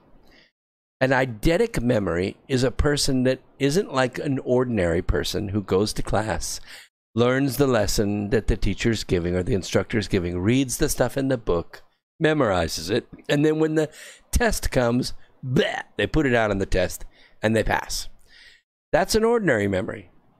That's what we all do, right? Not so with eidetic memories. Eidetic memories are able to stitch things together. They're able to transpose things. Architecture becomes music. Biology becomes philosophy. All these things begin to interact and transpose, and it becomes natural for us because we're balanced in that world. Trump is that way. When he saw the initial results from significant sets of data, and what I mean is people that were treated with hydroxychloroquine, he made the public statement. You know, I have a good feeling about this. And I'm usually right. You remember that, don't you? Remember? Oh, my God. The Falsey's head was going to explode. I mean, the pharmaceutical companies like, oh, I can't believe he said that. Governors around the country said, no, that's it. Outlaw hydrochloroquine. We will fine any pharmacy that that grants a prescription to a doctor. We will pull the license of any doctor who prescribes this drug. Everybody's going, wait a minute. I mean, damn, this drug's been prescribed for what, 60 years? Like 200 million people over that amount of time have taken that drug without issue. Pregnant people, overweight people, people with heart conditions, people with diabetes, they've all taken it, and it's been fine for lots of stuff. For rheumatoid arthritis, for lupus, for malaria. I mean, all kinds of things were treated with this, and nobody ever died. Nobody ever had any problem with it. In fact, the reason it was discovered is because lupus patients who were in a ward being treated for lupus with hydrochloroquine weren't getting the virus. None of them. And they were right next to a ward of people who had the virus. They were suffering from it. They were coughing and sneezing and barfing and bleeding and all that stuff. And the doctor put two and two together and said, hey, why don't we give them the hydrochloroquine and see what happens? Everybody was cured. Everybody was cured. Within a matter of hours, not days, hours, they were perking up. And 2 or 3 days later, they walked out of the hospital and never came back. They were fine. Trump saw that and said, I think there's promise here. I think we could probably approve a fast-tracked FDA decision that this can be used for this, and it can also be used for that. Well, Surgisphere's data changed all that. Among the concerns were the large number of patients involved and the provided details about their demographics and dosages that seemed implausible. It began to stretch and stretch and stretch credulity. The New England Journal of Medicine also published a study based on Surgisphere's data and issued a similar expression of concern. Recently, substantive concerns have been raised about the quality of the information in that database, the statement read. We have asked the authors to provide evidence that the data are reliable. Well, Surgisphere's founder and CEO, Sapan Desai, told Science through a spokesperson, that means a female spokesman, that he was arranging to provide the authors of the NEJM paper and the data access it requested. In other words, we're going to delay, we're going to obfuscate, we're going to redact, we're going to deny, we're going to wait and wait and wait, and guess what? You're never going to get all the data from us because we made our money. And who paid them? Where did this come from? Surgisphere says it's one of the largest and fastest hospital databases in the world, but appears to have had no online presence. The Guardian reported its Twitter account has fewer than 170 followers. You know what we call that, right? That's a bot. That's a bot. It's a LARP. It hadn't posted anything since October of 2017. I mean, that is so 2017. Let's take a quick break. We'll be right back. Don't go away. More X Squared Radio right after this. Since my first breath in, never would have thought I'd be afraid to begin, but here I am, the edge of the water, wondering if I can swim. Never seem to notice all the days pass through, but in this final moment I'm still chasing the truth. I want an explanation why I can't stay here forever in my youth. If I press on, will you wait? Will you wait for me forever? Or would it be wrong to ask you to come with? Tell me, will you wait? Hey, welcome back to X Squared Radio. I just wanted to make sure that everybody had the call-in number. The call-in number, if you want to call the program, be part of the program, is 213-233-3998. It is 213-233-3998. So I know if you're trying to call in, that's the number to get on the call board. If it's not the number, let me know, because the producer of Truth Frequency Radio is on the line. Yes, see, I told you that number works. So the caller is Candace Whitelight, and she has a question, so I'm going to go ahead and bring her on. And by the way, the music rotation is out of sequence as well. That break music is supposed to happen in the last half hour. So I'm going to switch to the subject matter that goes along with that break music. So I'll bring Candace on now and we'll address her question. Welcome to the program, Candace. How are you? Hey, good, Brooks. Good to hear from you. I'm having an interesting day. Lots is going on, so it's very, very good what you're talking about. Well, good. I was just finishing up on talking about Surgisphere and how it appears as though that all of the statisticians that were basing their models off of data were provided data by this company called Surgisphere, and they only have 170 followers on Twitter, and they haven't posted anything on their website since October of 2017. This is really weird. It's almost like the statistics or the data fell out of nowhere, like it was, I don't know, fabricated, and everybody ran with it. Well, that's really a common situation because, of course, I post on Twitter quite often, and it is important with every post that you look at the followers and a lot of these folks were hired to be bots basically, and their entire purpose is to jam certain feeds and to show their allegiance to basically the deep state by taking a paycheck. And you go to any Donald Trump post, and they are just in mass right now. They were resurged, of course, recently, and it has been shown that it was a series of computers that were set up that basically are, automatic response. So there's not really a lot of authenticity to any of that, and it's just done to impress the people that are blogging on there, that there's a ton of resistance against anything that Trump has posted. So that's a truism. I've been duking it out with Twitter over several other topics over the last 6 months, and I can tell you that is one that is absolutely the truth. Well, we know that these tech giants have an agenda, and their agenda is to swing, if they can, 5 or 6% of the vote in their direction. All you really have to do is open up Yahoo. I use Yahoo as one of my search engines. If you look at the news on Yahoo News, it is 180 degrees out from reality. If you go to other news Breitbart, WorldNet Daily, Newsmax, go to Epoch Times, you get a completely different view of the world.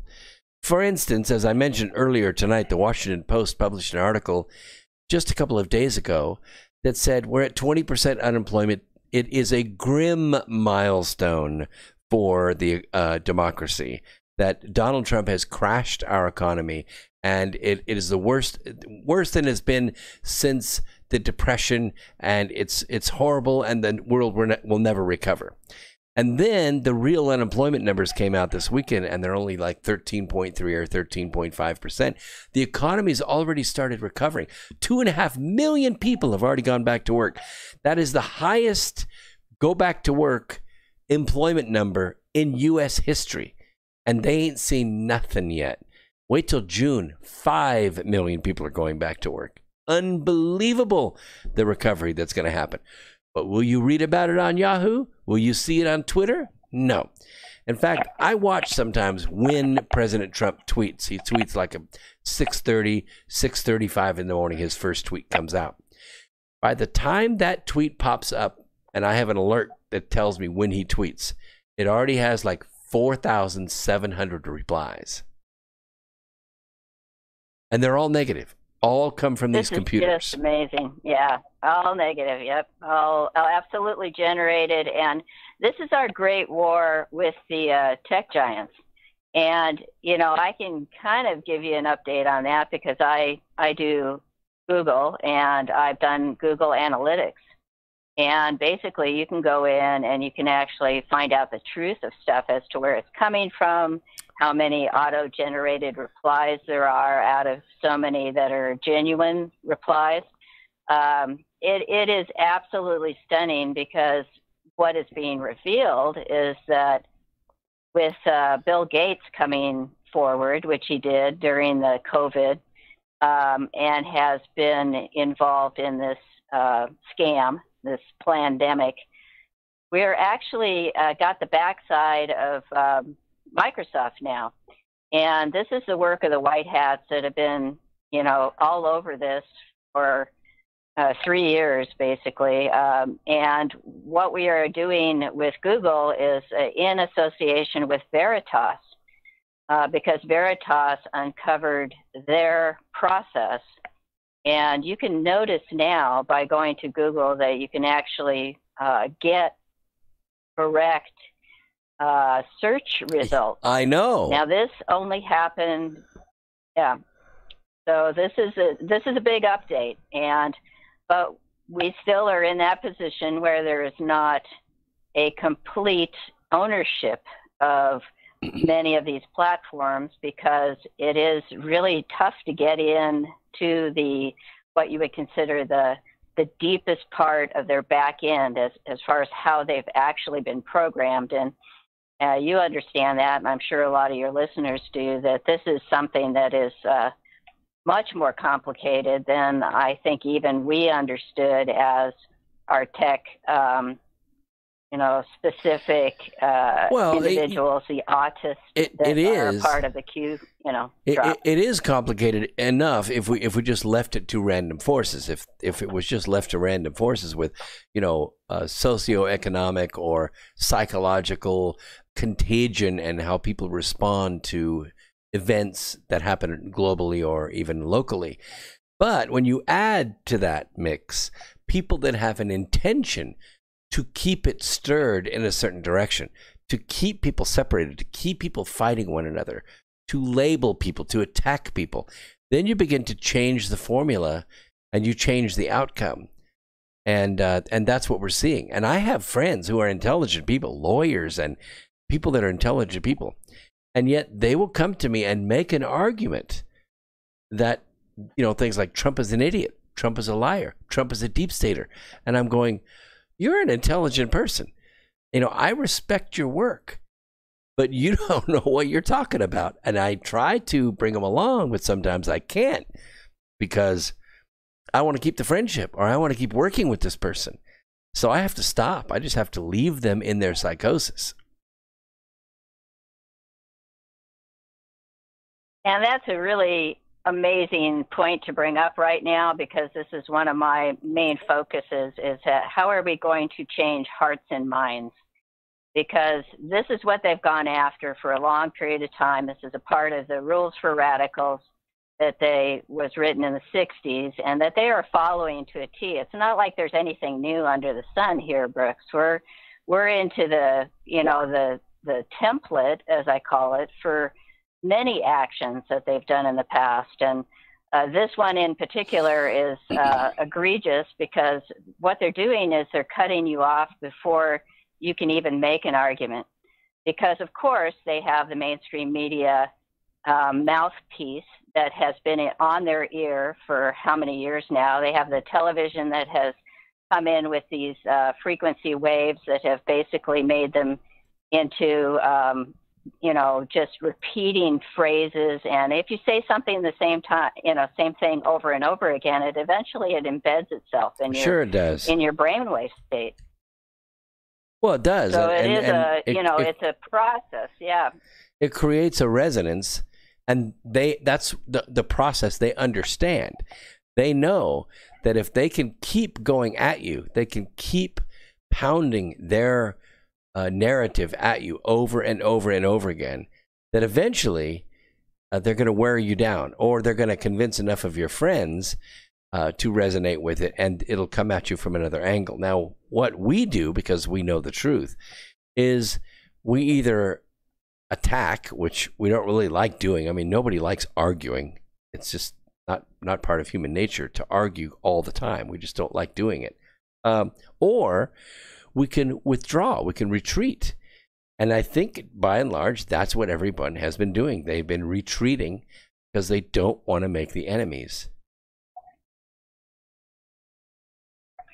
Well, and this is the way I think about it. So this is a great conversation because what it is that we have to put these in our minds as far as a basis to which to create a conversation that's a little different than, what it is that we're used to. We're used to sort of saying, okay, with reason and logic, we're going to be able to change their minds. It's the old debate forum, right, that most of us kind of grew up with in high school that hasn't existed in education for 20 years. So we have two generations that were raised on not having discussion. They were raised on having conflict. This is a mode of communication that has been ongoing, and I would say they started it out in the 60s.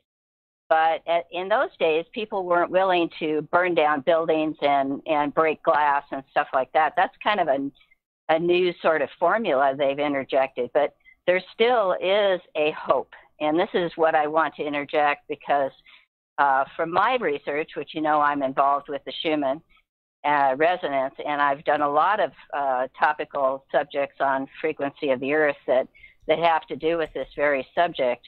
And it is about the control that a person has in actuality over their brainwave state. And because they play on your emotions, you just cannot think of it any other way, because the deep state, the controllers, the elite, the people that are managing all of these, folks that are out there doing these deeds, they're not conscious of what it is they're doing. They're working within a resonance that basically is very agitated and it's very programmable. And so that's where they have the high ground. So if you can take your own brainwave state and learn what's called the flow state, which is really a very low resonance. It's not something you're ever going to hear. It's something you're going to feel. Sure. And it happens with meditation and prayer and a godliness that we are aligning ourselves with right now. And we do have to do this separation thing in the next little time period, because you've got a lot of people in the middle that are like, well, I'm not sure the devil exists, but I'm not really with God either. Maybe it's something other than you think it is.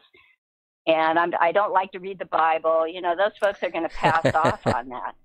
But what I have proposed is that people learn this flow state, which everybody has experienced at one point or another. They have been in that zone where their conscious kind of monkey mind silences itself, and then they're drawn into what it is they're doing, their task that's at hand, so sort of focused that they are completely in the moment. And that flow state exists at about 8 to 13 hertz. We call it alpha brainwave state. And that's the portion of the program that the deep state has no control over. Well, speaking of that, center ourselves and do that. Speaking of that, I want to run this question by you, because this week we thought this is really going to be bad, because the Global Syndicate decided that they were going to take this fight to D.C. Now, the president has control over the D.C. National Guard. They answer to him and him only. So we thought, well, this is going to be the ultimate conflict. And then they announced that they're going to send 1 million human shields to Washington so that their armies can work behind the scenes or work violence. And the National Guard really can't do anything because you got 1 million human shields, which are all, chanting about George Floyd. So the weekend went by, and there were a few arrests, but not many. Finally, President Trump withdrew the National Guard, and you heard that de Blasio is now ending the curfew, and hopefully he doesn't have to have a curfew again. So my question to you is about the Schumann resonance. Because before all this happened, there was a thunderstorm in Washington, and the lightning was so weird, it struck the Washington Monument twice. And then there was this massive Vesica Pisces lightning bolt that just right there on Washington, D.C., struck the ground. Do you think the Schumann resonance was changed in that area, and the resonance of violence of trying to burn the White House to the ground went away because the Schumann resonance changed in that area and people just couldn't seem to get that vibration going? Well, you know, I saw the picture. I noted it. It was on a Q drop. We did a big kind of analysis of the time period.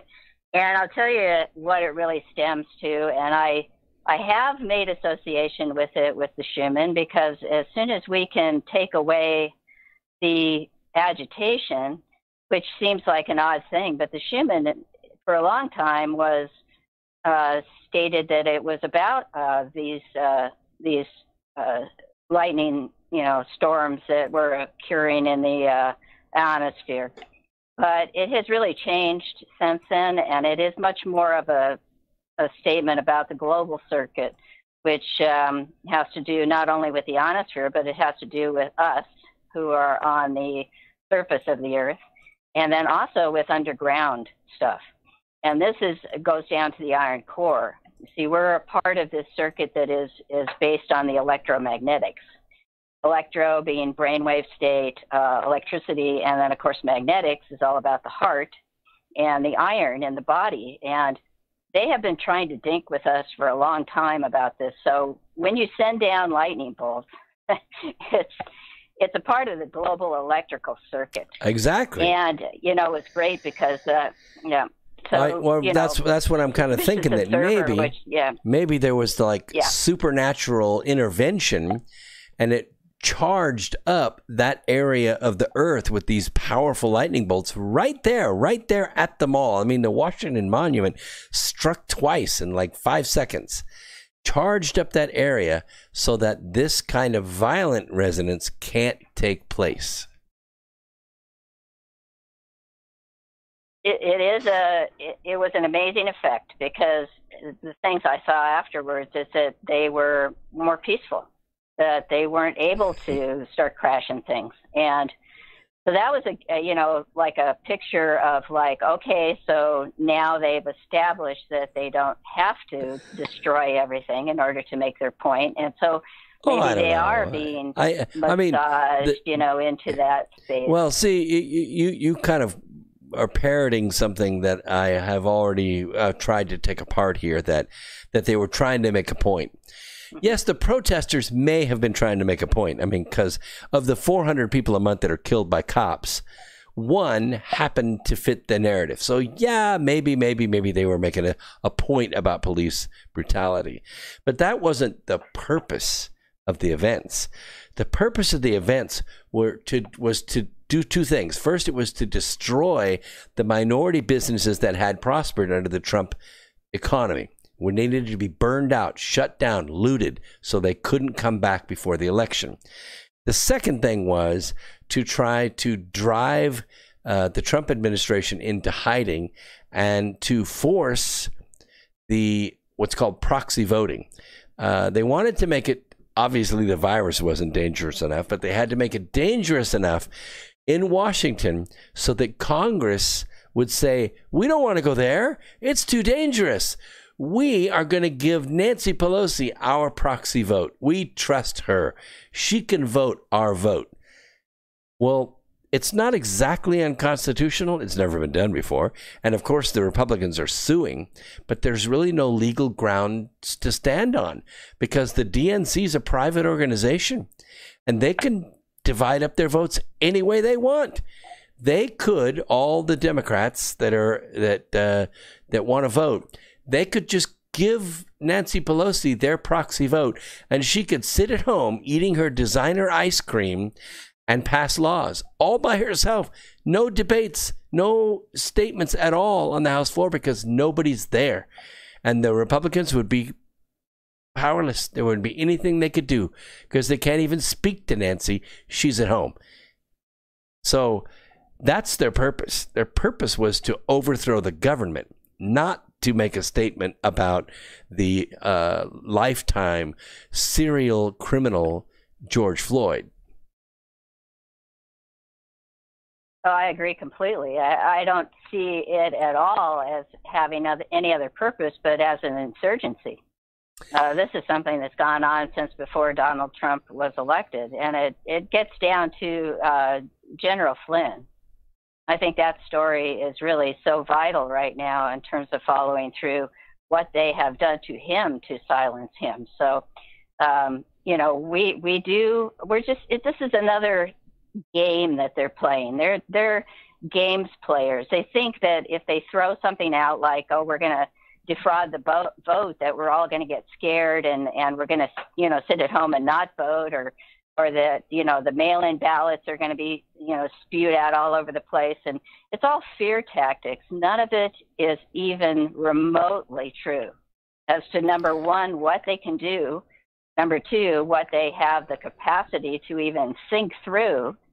And setting up Pelosi, I mean, is almost a joke because, I mean, I have a lot of reporting that I've done. I work with The Real Deal Report with Mike Barra, and he's a close friend, and they've been doing a great job about bringing this out on a regular basis. And I can go into it on several different levels, but I want to answer your questions because I think that's what's most important, is to say, everybody, don't worry about the vote. They are not going to be able to have mail-in votes nationally in November of 2020. It is not going to happen. Well, all it needs to do is happen in a few states. All it needs to happen is for it to happen in a few states. We don't really care about California because we're going to lose California anyway. But you don't want it to happen in Ohio or Pennsylvania or Wisconsin or Michigan. You don't, and Witless, I mean, I'm sorry, her name was Whitmer, but we call her Witless here. They would put mail-in voting at those locations. Now, what we're talking about are pushing ballots to registered voters. Absentee ballots are requested in writing by registered voters. There's a huge difference. When you start pushing mail-in votes to registered voters who haven't voted in years, 70 to 80% of those votes are going to be voted and filled out and passed in by somebody other than the voter. And that's a big problem. And all it would take is about 3 or 4 states to tilt the election in the opposite direction. Well, we've already had a whistleblower come forward who works for the post office department. I think this was in North Carolina, where she was trying to deliver these mail-out, ballots, or, the form that they came up with there. And a lot of them, she said, were undeliverable. Right. Oh, absolutely. Because they're registered voters on the record from 10 years ago, but they moved. We got about 20 seconds in this segment. We won't deliver them. Yeah. Yeah, we got about 20 minutes in this segment. It has, again, and Veritas is doing a great job. Tom Fenton is doing a great job. We're cleaning stuff up. So, all right, we got to take a quick break. We'll be right back after this. More X Squared Radio. Don't go away.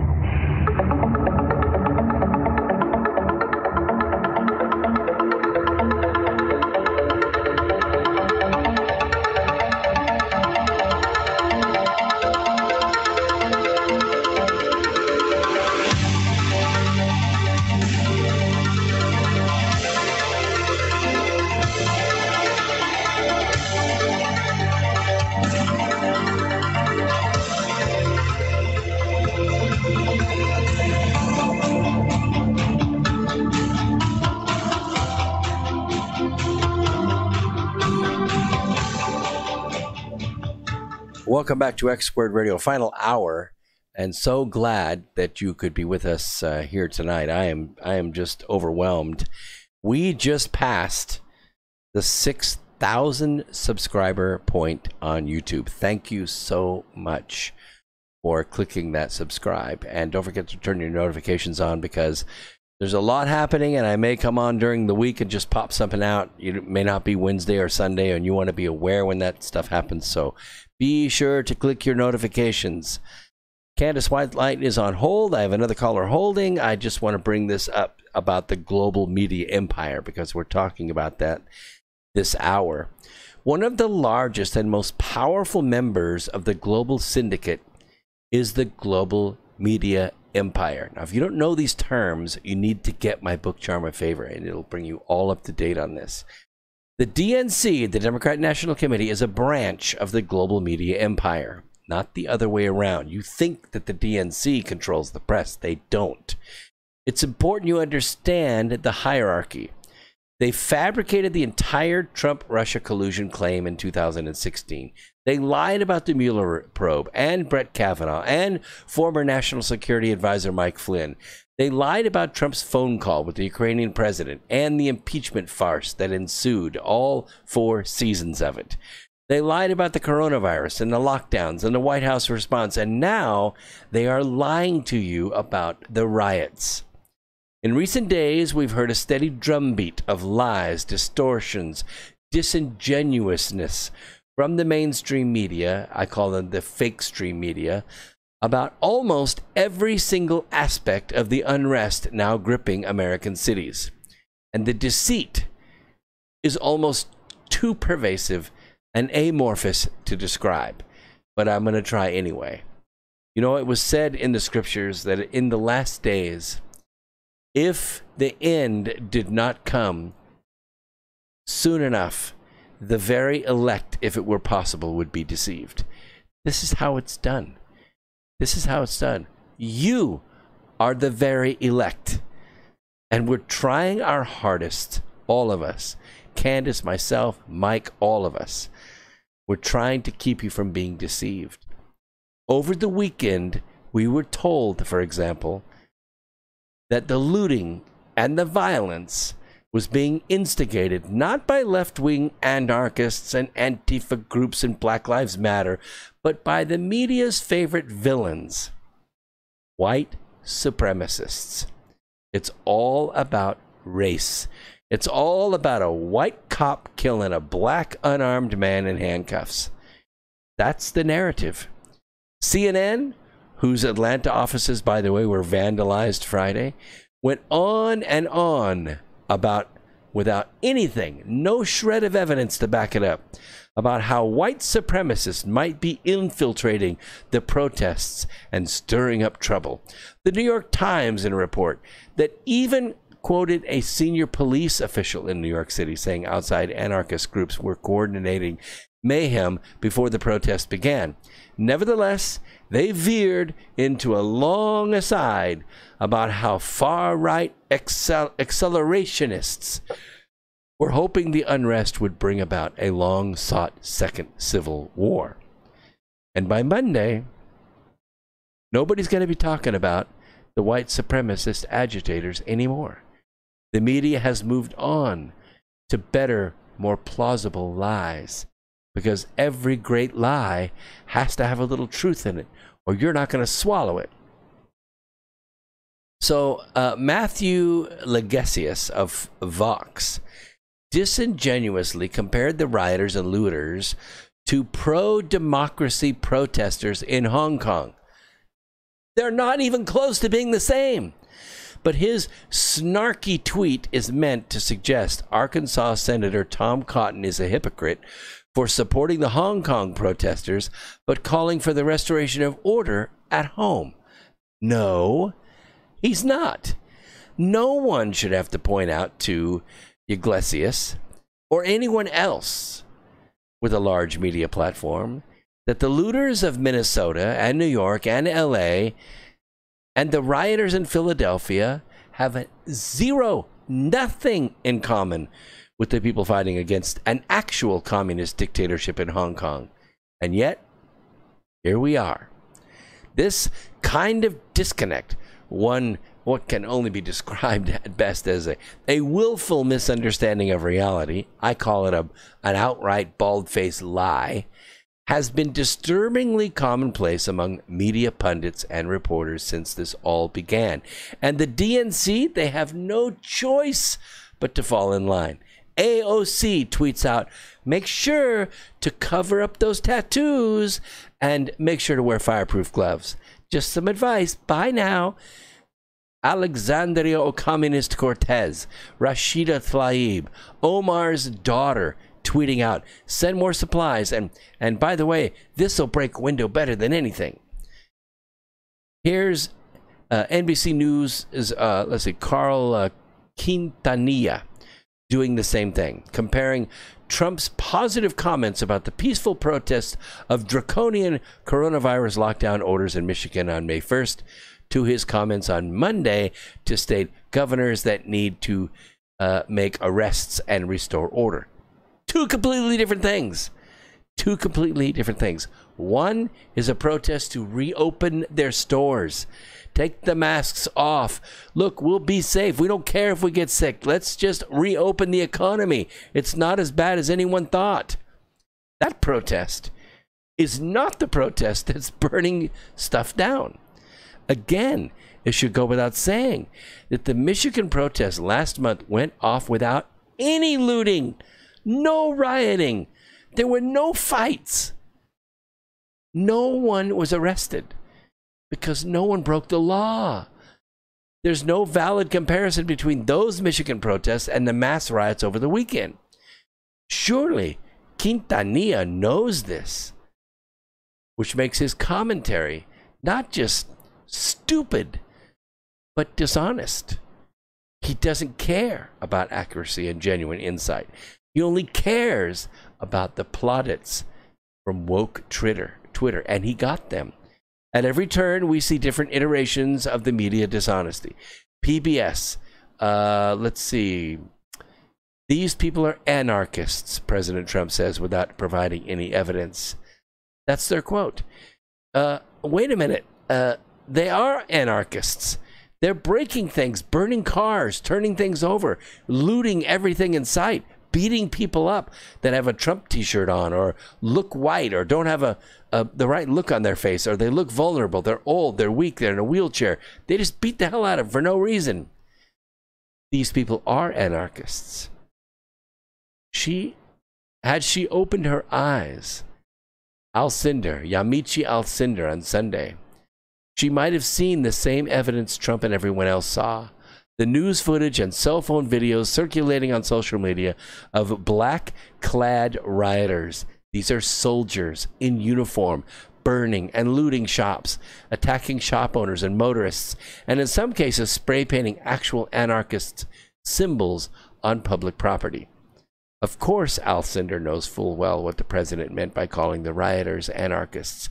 She knows that many of them are indeed anarchists, and they work for the OFA. They are professionals. There are 52,000 paid professionals working for Organization for Action, which was founded by Barack Obama in 2013, and left-wing provocateurs. We all know it. The New York Times even reported on it. This kind of posture, this kind of falsehood, this kind of deception is meant to snare the low information voter. And I'm not going to call them ignorant. I'm not even going to call them stupid. Some of them are my friends. I know lawyers. I know statisticians. One I even work with in my own office. Can you bring any of this up? Hell no. You are in for fire and brimstone if you bring any of this up, because they're sold on the idea that Trump is at fault for all of this. You see the media's obsession with this narrative everywhere you go, no matter what the actual facts of the story might be. In Columbia, South Carolina, I was just there on Tuesday. A man trying to protect his business was attacked and beaten senseless by an angry mob just because he dared to call the cops. And yet, Maggie Haberman of the New York Times thinks the big takeaway is the man was described as simply white in a video of the attack that Trump posted about. After Trump's Monday night walk through Lafayette Park to St. John's Episcopal Church to try to show the country that he's not afraid, he walked across like a boss. He wasn't surrounded by plastic shields. He walked far ahead of the entourage behind him. He went to the church. He surveyed the damage. He picked up a Bible and he walked out. And basically what he was saying is, look, you can come in here and you can burn a building. We can rebuild that. I'm in the construction business. But this, you cannot hurt. This is forever. That's what he was saying. That was the whole symbolism. That was the whole symbolism. And the media breathlessly reported stories about violent park police clearing peaceful protesters with tear gas, which it wasn't.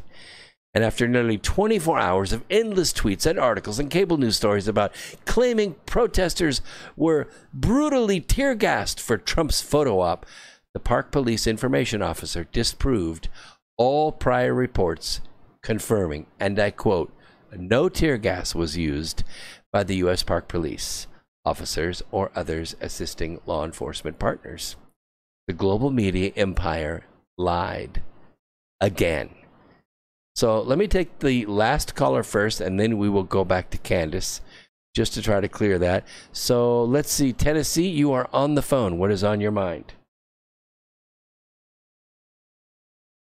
Tennessee, wireless caller. Yes. Brooks. Hey, I am so sorry to interrupt you and Candace for this. I am too illiterate on the computer that I can't figure out how to get to the chat room to ask this simple question that you have explained in the past, and I didn't think it was important enough to jot down. Now I do. Oh, which chat room? The one on YouTube or the one at TFR? I'm so sorry. I have no idea. Are you on YouTube or are you want to get on Truth Frequency Radio? No, I'm listening on TFR. Okay. I'm listening on, yes. If you're on TFR and Live, you give this information. If you're on TFRlive.com, you just go up to the top where the menu is, where it says Listen Live, and you'll see a drop down that says Chat Room. Just click on that. It's free, and you can jump in there, and you'll get your question answered. I'm so sorry. I listen through TSL, so I just... that's okay. I just turn you on and listen to you every week. The female that sings the song, you've given this information before. I'm so sorry. This is not important, but it's driving me nuts. I can't find it anywhere. Well, go ahead and ask it to me really quick, and I'll answer it right now live on the air. If I should, will you wait? Will you wait? The one that played late tonight. The one that played what? Late tonight. Tell me, will you wait? It's embarrassing to hold Candace up for this. If I pass on, give this information before. I'm so sorry. That's all right. If I understand the question, I'll do my best to answer it. If you have to think about it, you can put it in the chat room, and I'll get it to you one way or the other. Okay? Thank you. All right. We'll watch for that in the chat room. Candace, welcome back to the program. We've got about 11 minutes in this segment. Let's make it count. Well, where do I start? What is it that you want to talk about the media? I have so much information about the media. Basically, these are scripts that they've written, pre-written, and it isn't the case that they have any traction with any of this. They keep throwing new things out there. They've really run out of ammunition, and they're trying stuff that's totally nonsensical. And we all need to sort of take a deep breath and think this through in terms of how to really get this information out in a positive way so that people have something they can actually work on and do. And what I have been told and guided to do by the team that I work on is to have people become active locally. We are a republic, and it's more important than anything else right now that we understand that the most important thing that we can do is get together with people in our neighborhoods, in our cities, go to events and start to really reach out to folks and to speak in public and do things that maybe you're not really comfortable with, but start trying it out and do it with what it is that you're interested in doing. We are manifesting an entirely new country, an entirely new way of life. Nothing is ever going to be the same. We're not going back to anything. We're going forward. Get that in your mind. Before you go to bed, think about it. and then you'll dream about it, and you can dream literally your future. And we are powerful. Each one of us are exceedingly powerful. They have nothing left. And they are striking out and trying to make you emotional. They're trying to affect you in very base level categories. And we just have to be resistant and become suited to a entire new way of life by our own design, not anybody else's. They have worked against us for millennia. I mean, any of us that have been around the block a few times know this. And it's a playbook. We don't have to follow their playbook. We don't have to go in conflict to them, which is what they want. They get energy from us if we get up and scream and shout at them. That's what they're generating, is they're generating energy because they have no other way to get it except from other people. They're energy vampires. I know a lot of folks out there understand that as principle, but because I'm trained in the martial arts and I'm now Christian in my nature and my context, I have to go into the Bible to find out these verses that people can come to and they can understand in a way that is very profound. They can also look to science. They can know that the metaphysical community is basically moving towards a God positive experience. Sure. And they're dividing themselves from the platform that the Satanists have used for a long time, which they have to project. They have to tell you in advance everything that they're doing. They have to explain it in detail over and over and over again so that you'll understand it. If you break that bond and you become resistant to their ploy that they've been, using for many, many years, you're going to be all of a sudden free to do whatever it is that you're interested in. Well, that's right. We're all the dreamers. And, it's a principle that goes take this back to the root. It's a principle of glory. Each one of us is a sliver of divinity. We're a sliver of source.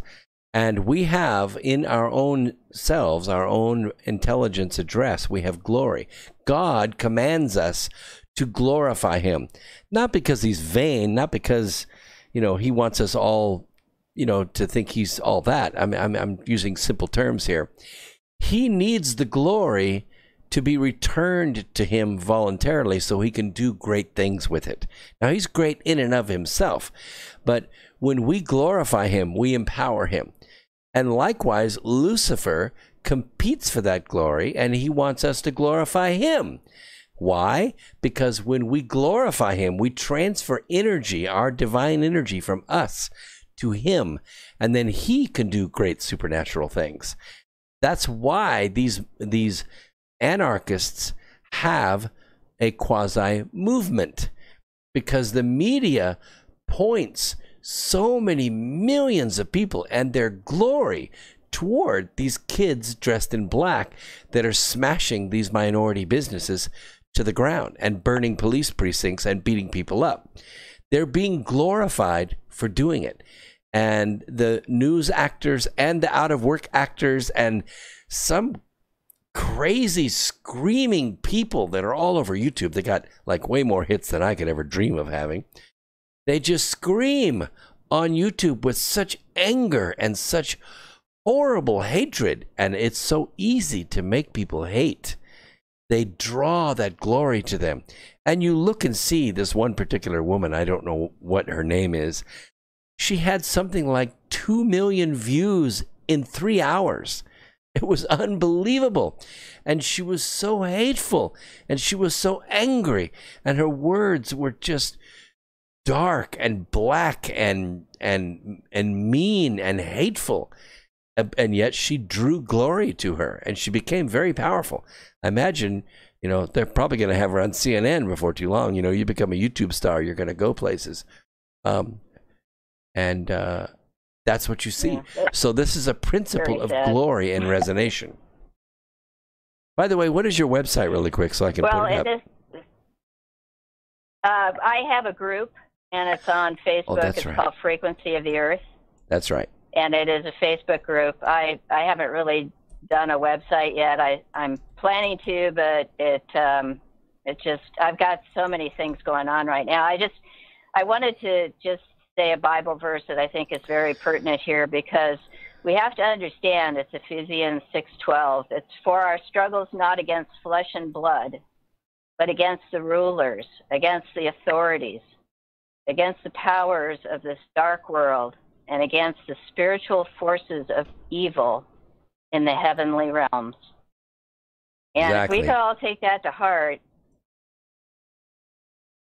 Well, that's right. I mean, we work against principalities, against powers, against forces. And why? Why do we do that? We do that because they are in competition, not for this earth. They could care less about it. They don't want to control the world.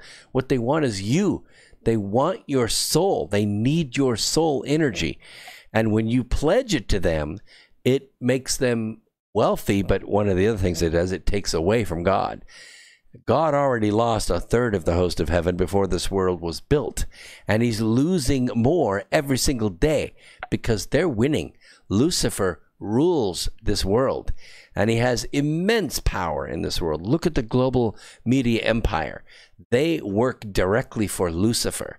And that's why you can, when you turn the news on, you will immediately feel a drop in your countenance. That's the energy. That's the pulse of their wickedness coming out over the screen on you. Turn it off. Go to Facebook. Go to this Frequency of the Earth page. Listen to this program. There are others, RDoc and Red Pill and others that will lift you up and give you keys to be able to understand the darkness that's being spewed upon you every day. The reason that we see this as being powerful is something I really want to speak about. It's something that is a perception because of how we all have been treated over the many years. We've become slaves. And if there was ever a comment that was made by an associate of mine, Juan Savin, that is important, is saying slaves no more. You know, this happened during the first American Revolution. And it was the case that there were only 3% of the population that was actually for the patriot side. And the king, the crown, was over here trying to, suppress our efforts to become a free state. And ever since then, even though we have a divine, document that we can follow, the Constitution, we have a strength in terms of the process they put together in order to elect officials and to, divide three different, the executive, the legislature, and the judicial. They have tried over time to obviously corrupt all of that so that they would have a pinpoint.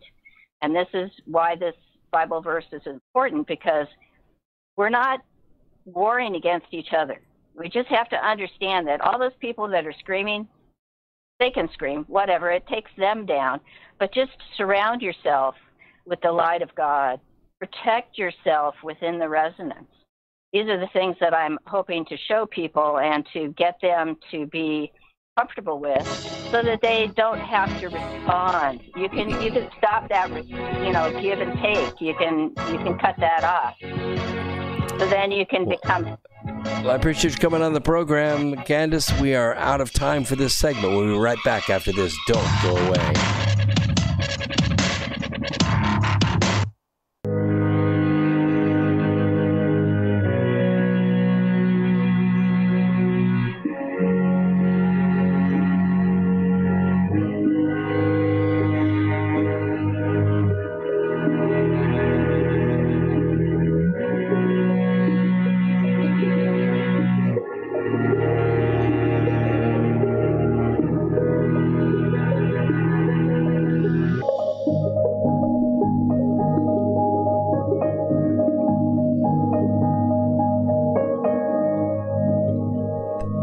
I want to thank you all for being part of the program tonight. This is our final half hour.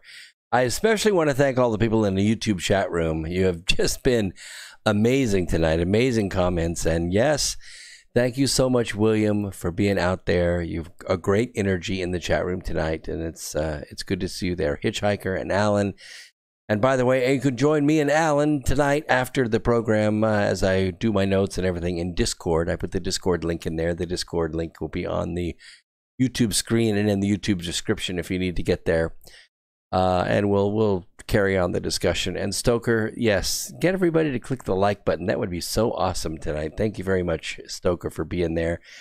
And Mona, bless you for being out there. You've just been there all these years, and you're a great talent and a great beauty and a great soul out there. Thank you so much for being out there. And Moverling, we couldn't do it without you. Same with you, Rob. Thank you very much for being out there. Barb, that is a new name for me, Barb Nelson. You want the name of the song and the artist? Well, it's royalty free, so I'll have to dig and see if I can find it for you. It's a cute song, and I like it. It puts me in a special mood. This segment, what I want to talk about, it's something I don't go into very often because there's so much other news, but I felt that it was needed because of the events that have happened of late, and it's on the nature of God and man. I don't go into religious philosophy very much, but I do want to talk about divine philosophy. This is a big difference. We're not talking about Christian or Muslim or anything like that. We're talking about the relationship of your soul to God. Because, you know, when the earth was first formed, all the religions were created. You know, last year I shared with you my thoughts on the nature of God and man and the process of becoming mortal in human form. And there is so much confusion about these ideas, and that's, you know, it's really not without reason, because there are a lot of people who make a living out of confusing you and making sure that you think that you have no other path but them. And, you know, the Nephilim, and you've heard the word before. If you need to know what it is, just go to Genesis and look it up, and then go to Numbers and look it up, and you'll see it. The Nephilim are these fallen angels, and they go by many names. But they are largely discounted by all of the religions because the Nephilim created all the religions, all of them. All the religions were created by the Nephilim when they came to earth in the beginning. Now we can start there and we can move forward to the present pretty quickly, and I think you'll be smart enough to keep up. There's no reason for you to go another day being blown about with every wind of doctrine, okay? When the plan to build this world was shared with all of us in the pre-existence, not everybody was overjoyed with it, okay? Most were, but there were many who were not. Same as today. When the Trump economy begins roaring, not everybody's happy about it.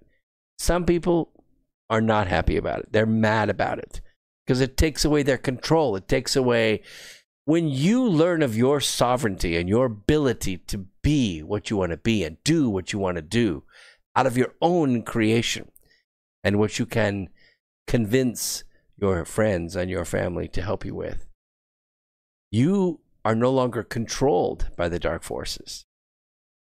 And when I say most people, I mean about 2/3 of heaven, give or take a few dozen spirits or so. There were two powerful God-class beings who did not agree at all on how to set this world up. It's kind of the same as it is today. You have Donald Trump on one side, and you have Nancy Pelosi on the other side. You have Donald Trump on one side, and you have Chuck Schumer on the other side, Adam Schiff, and you name it.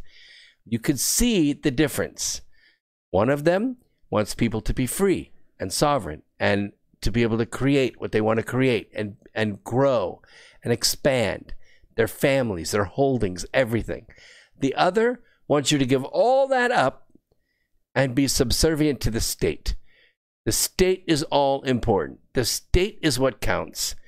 And when you get too old, or you get too sick, or you get too unproductive, the state just lets you die.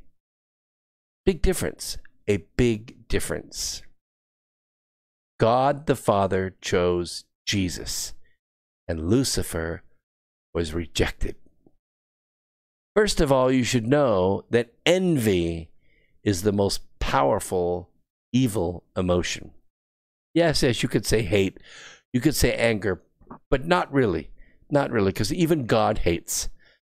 But envy is what makes angels fall.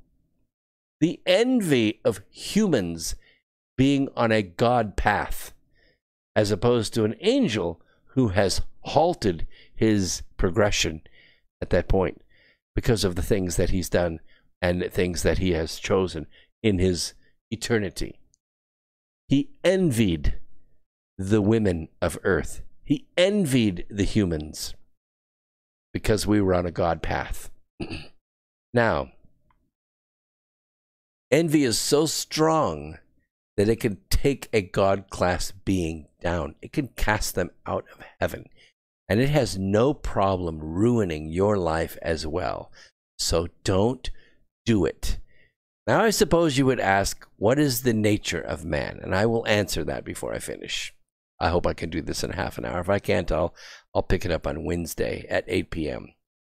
God the Father is the creator of the universe in the same way any architect and project manager would be. He designed it, and he commanded the builders to fashion the worlds without number. You get it, right? Stars and planets and galaxies and clusters and superclusters all are being built using a basic and unchangeable set of rules to create two particles in the third dimension.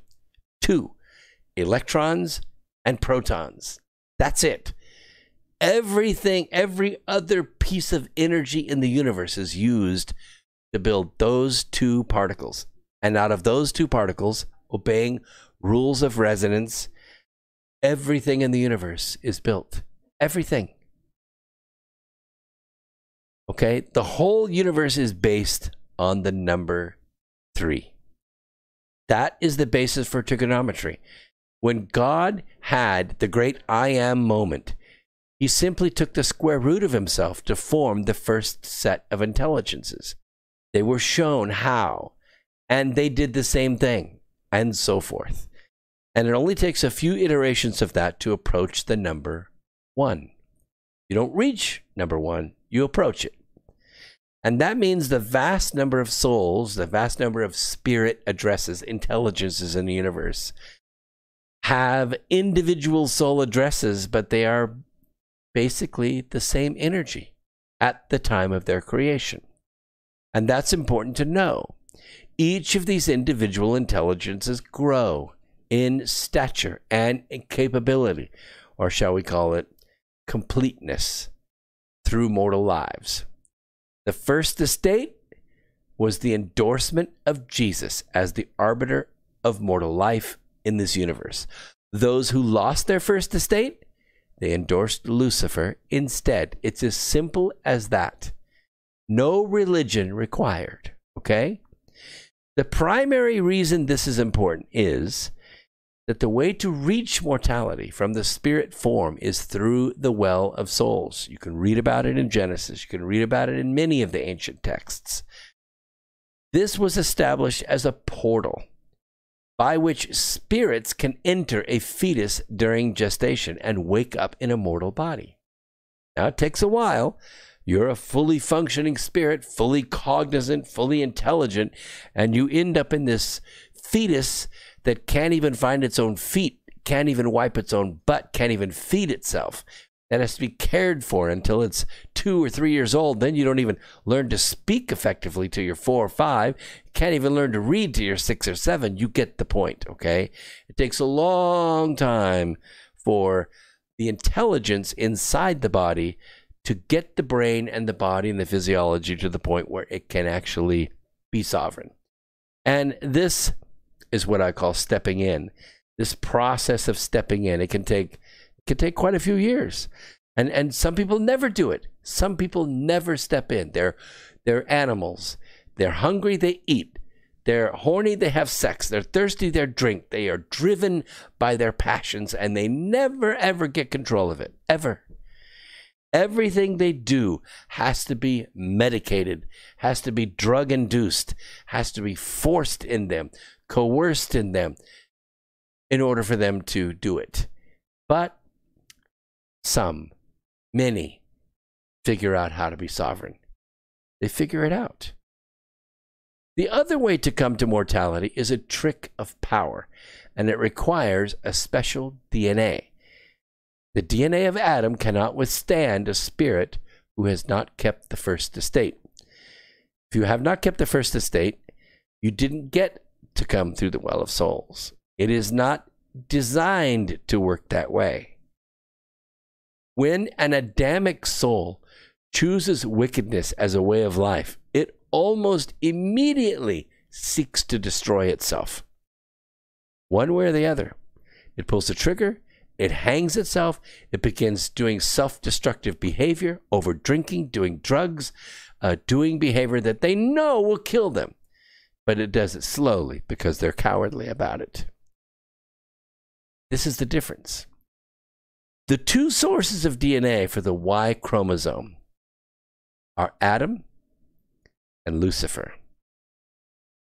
Both beings fathered sons through Eve in the Garden of Eden. No, it's true. I'm not talking about religion here. I'm talking about divinity.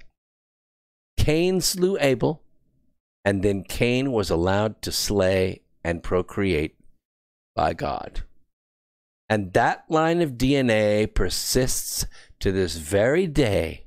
And depending on the portion of that DNA in the physical body, that physical body can contain a Luciferian spirit, which is a Luciferian soul. The combination of the spirit and the body become a soul. They do not try to destroy themselves, but they try to preserve themselves at the cost of everything. They are born evil, and they do evil all their living days. They can never be redeemed because they will never seek redemption. They don't want redemption. They just want to live as long as they possibly can, and when they die, they want to come back and they want to do harm again. They seek to cause harm and injury. They seek to cause death and terror and mayhem until they are killed or until they die. And when they come back, they begin where they left off. They do not come to mortality through the well of souls. They come another way. I don't really understand that way unless it's possession, but somehow they are bonded with a fetus that is genetically capable of housing a demon. And that is the wickedness that is on this planet right now. And right now we are struggling with it because the seed of Lucifer has grown and reincarnated over and over again and grown again. Now, the DNA is pervasive. Why is that? Because the last 20 or so generations, it hasn't been recent, but the last 20 or so hasn't been forever, but the last 20 or so generations, the rate at which the Luciferian DNA procreates, that is to say, they mate and have children which are genetically capable of housing a Luciferian soul, has skyrocketed. The rate at which Adamic DNA mates and has children has plummeted. The median age of the United States and the median age of Europeans, that is to say, French and German and Belgium and all that, normal native Europeans, has dropped to almost less than maintenance. That is to say, two parents don't have two children. Two parents have about 1.65 children. And yet, the population's still growing. And that's because the Luciferian class DNA is having an average of 6.5 children per marriage. Yeah, I'm hearing you. That's 4 times the rate.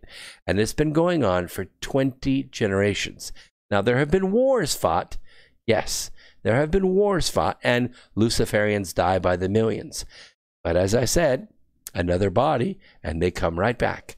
And now they're growing, and they're very skillful, and they're very evil, and they will do their mayhem all the days of their life, short or long as it is.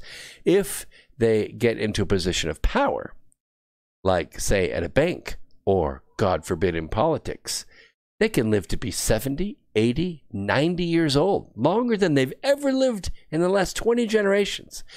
Do you know what a Luciferian class being can do as they approach 100 years old? A century of investing and murder and mayhem and lying and cheating. They're immensely powerful. They're the most powerful beings this world has ever seen. More powerful than a president. And many presidents have lost their lives because of this, not just in our country, but other countries. This is the war we're fighting right now. We don't really want to fight a war. We don't want a war society. We don't want to be a permanent war culture. We want to graduate from that. We want to explore space. We want to cure diseases. We want to educate ourselves and improve our skills and improve our art and improve our sustainability as a city, as a community, as a family. That's what we want to do.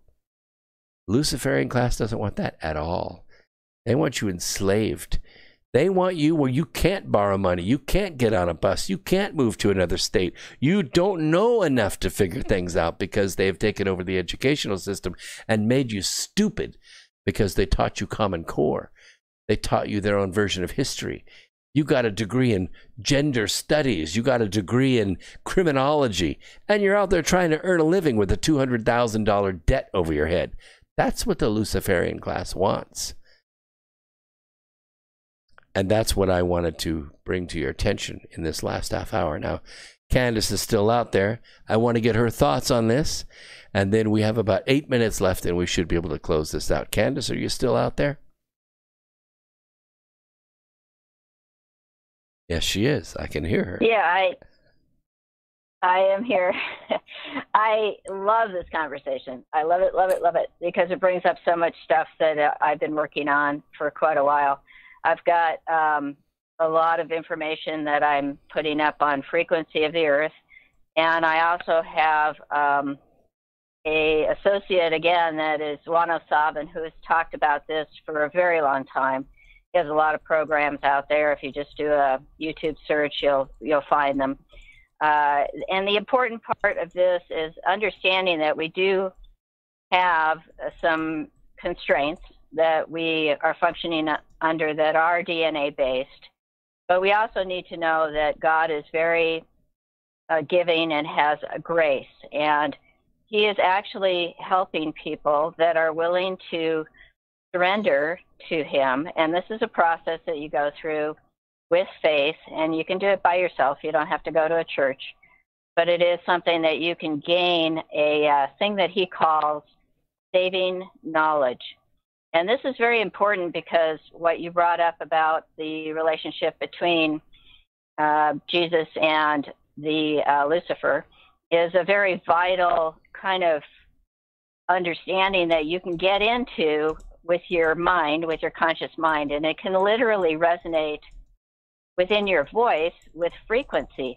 This is where we have the capability to tune in to a sacred understanding that has to do with the frequency. And this is actually changing and morphing according to a measure of a frequency shift that we're actually going through, that we are affected by, that is coming from Gaia herself, from the Mother Earth.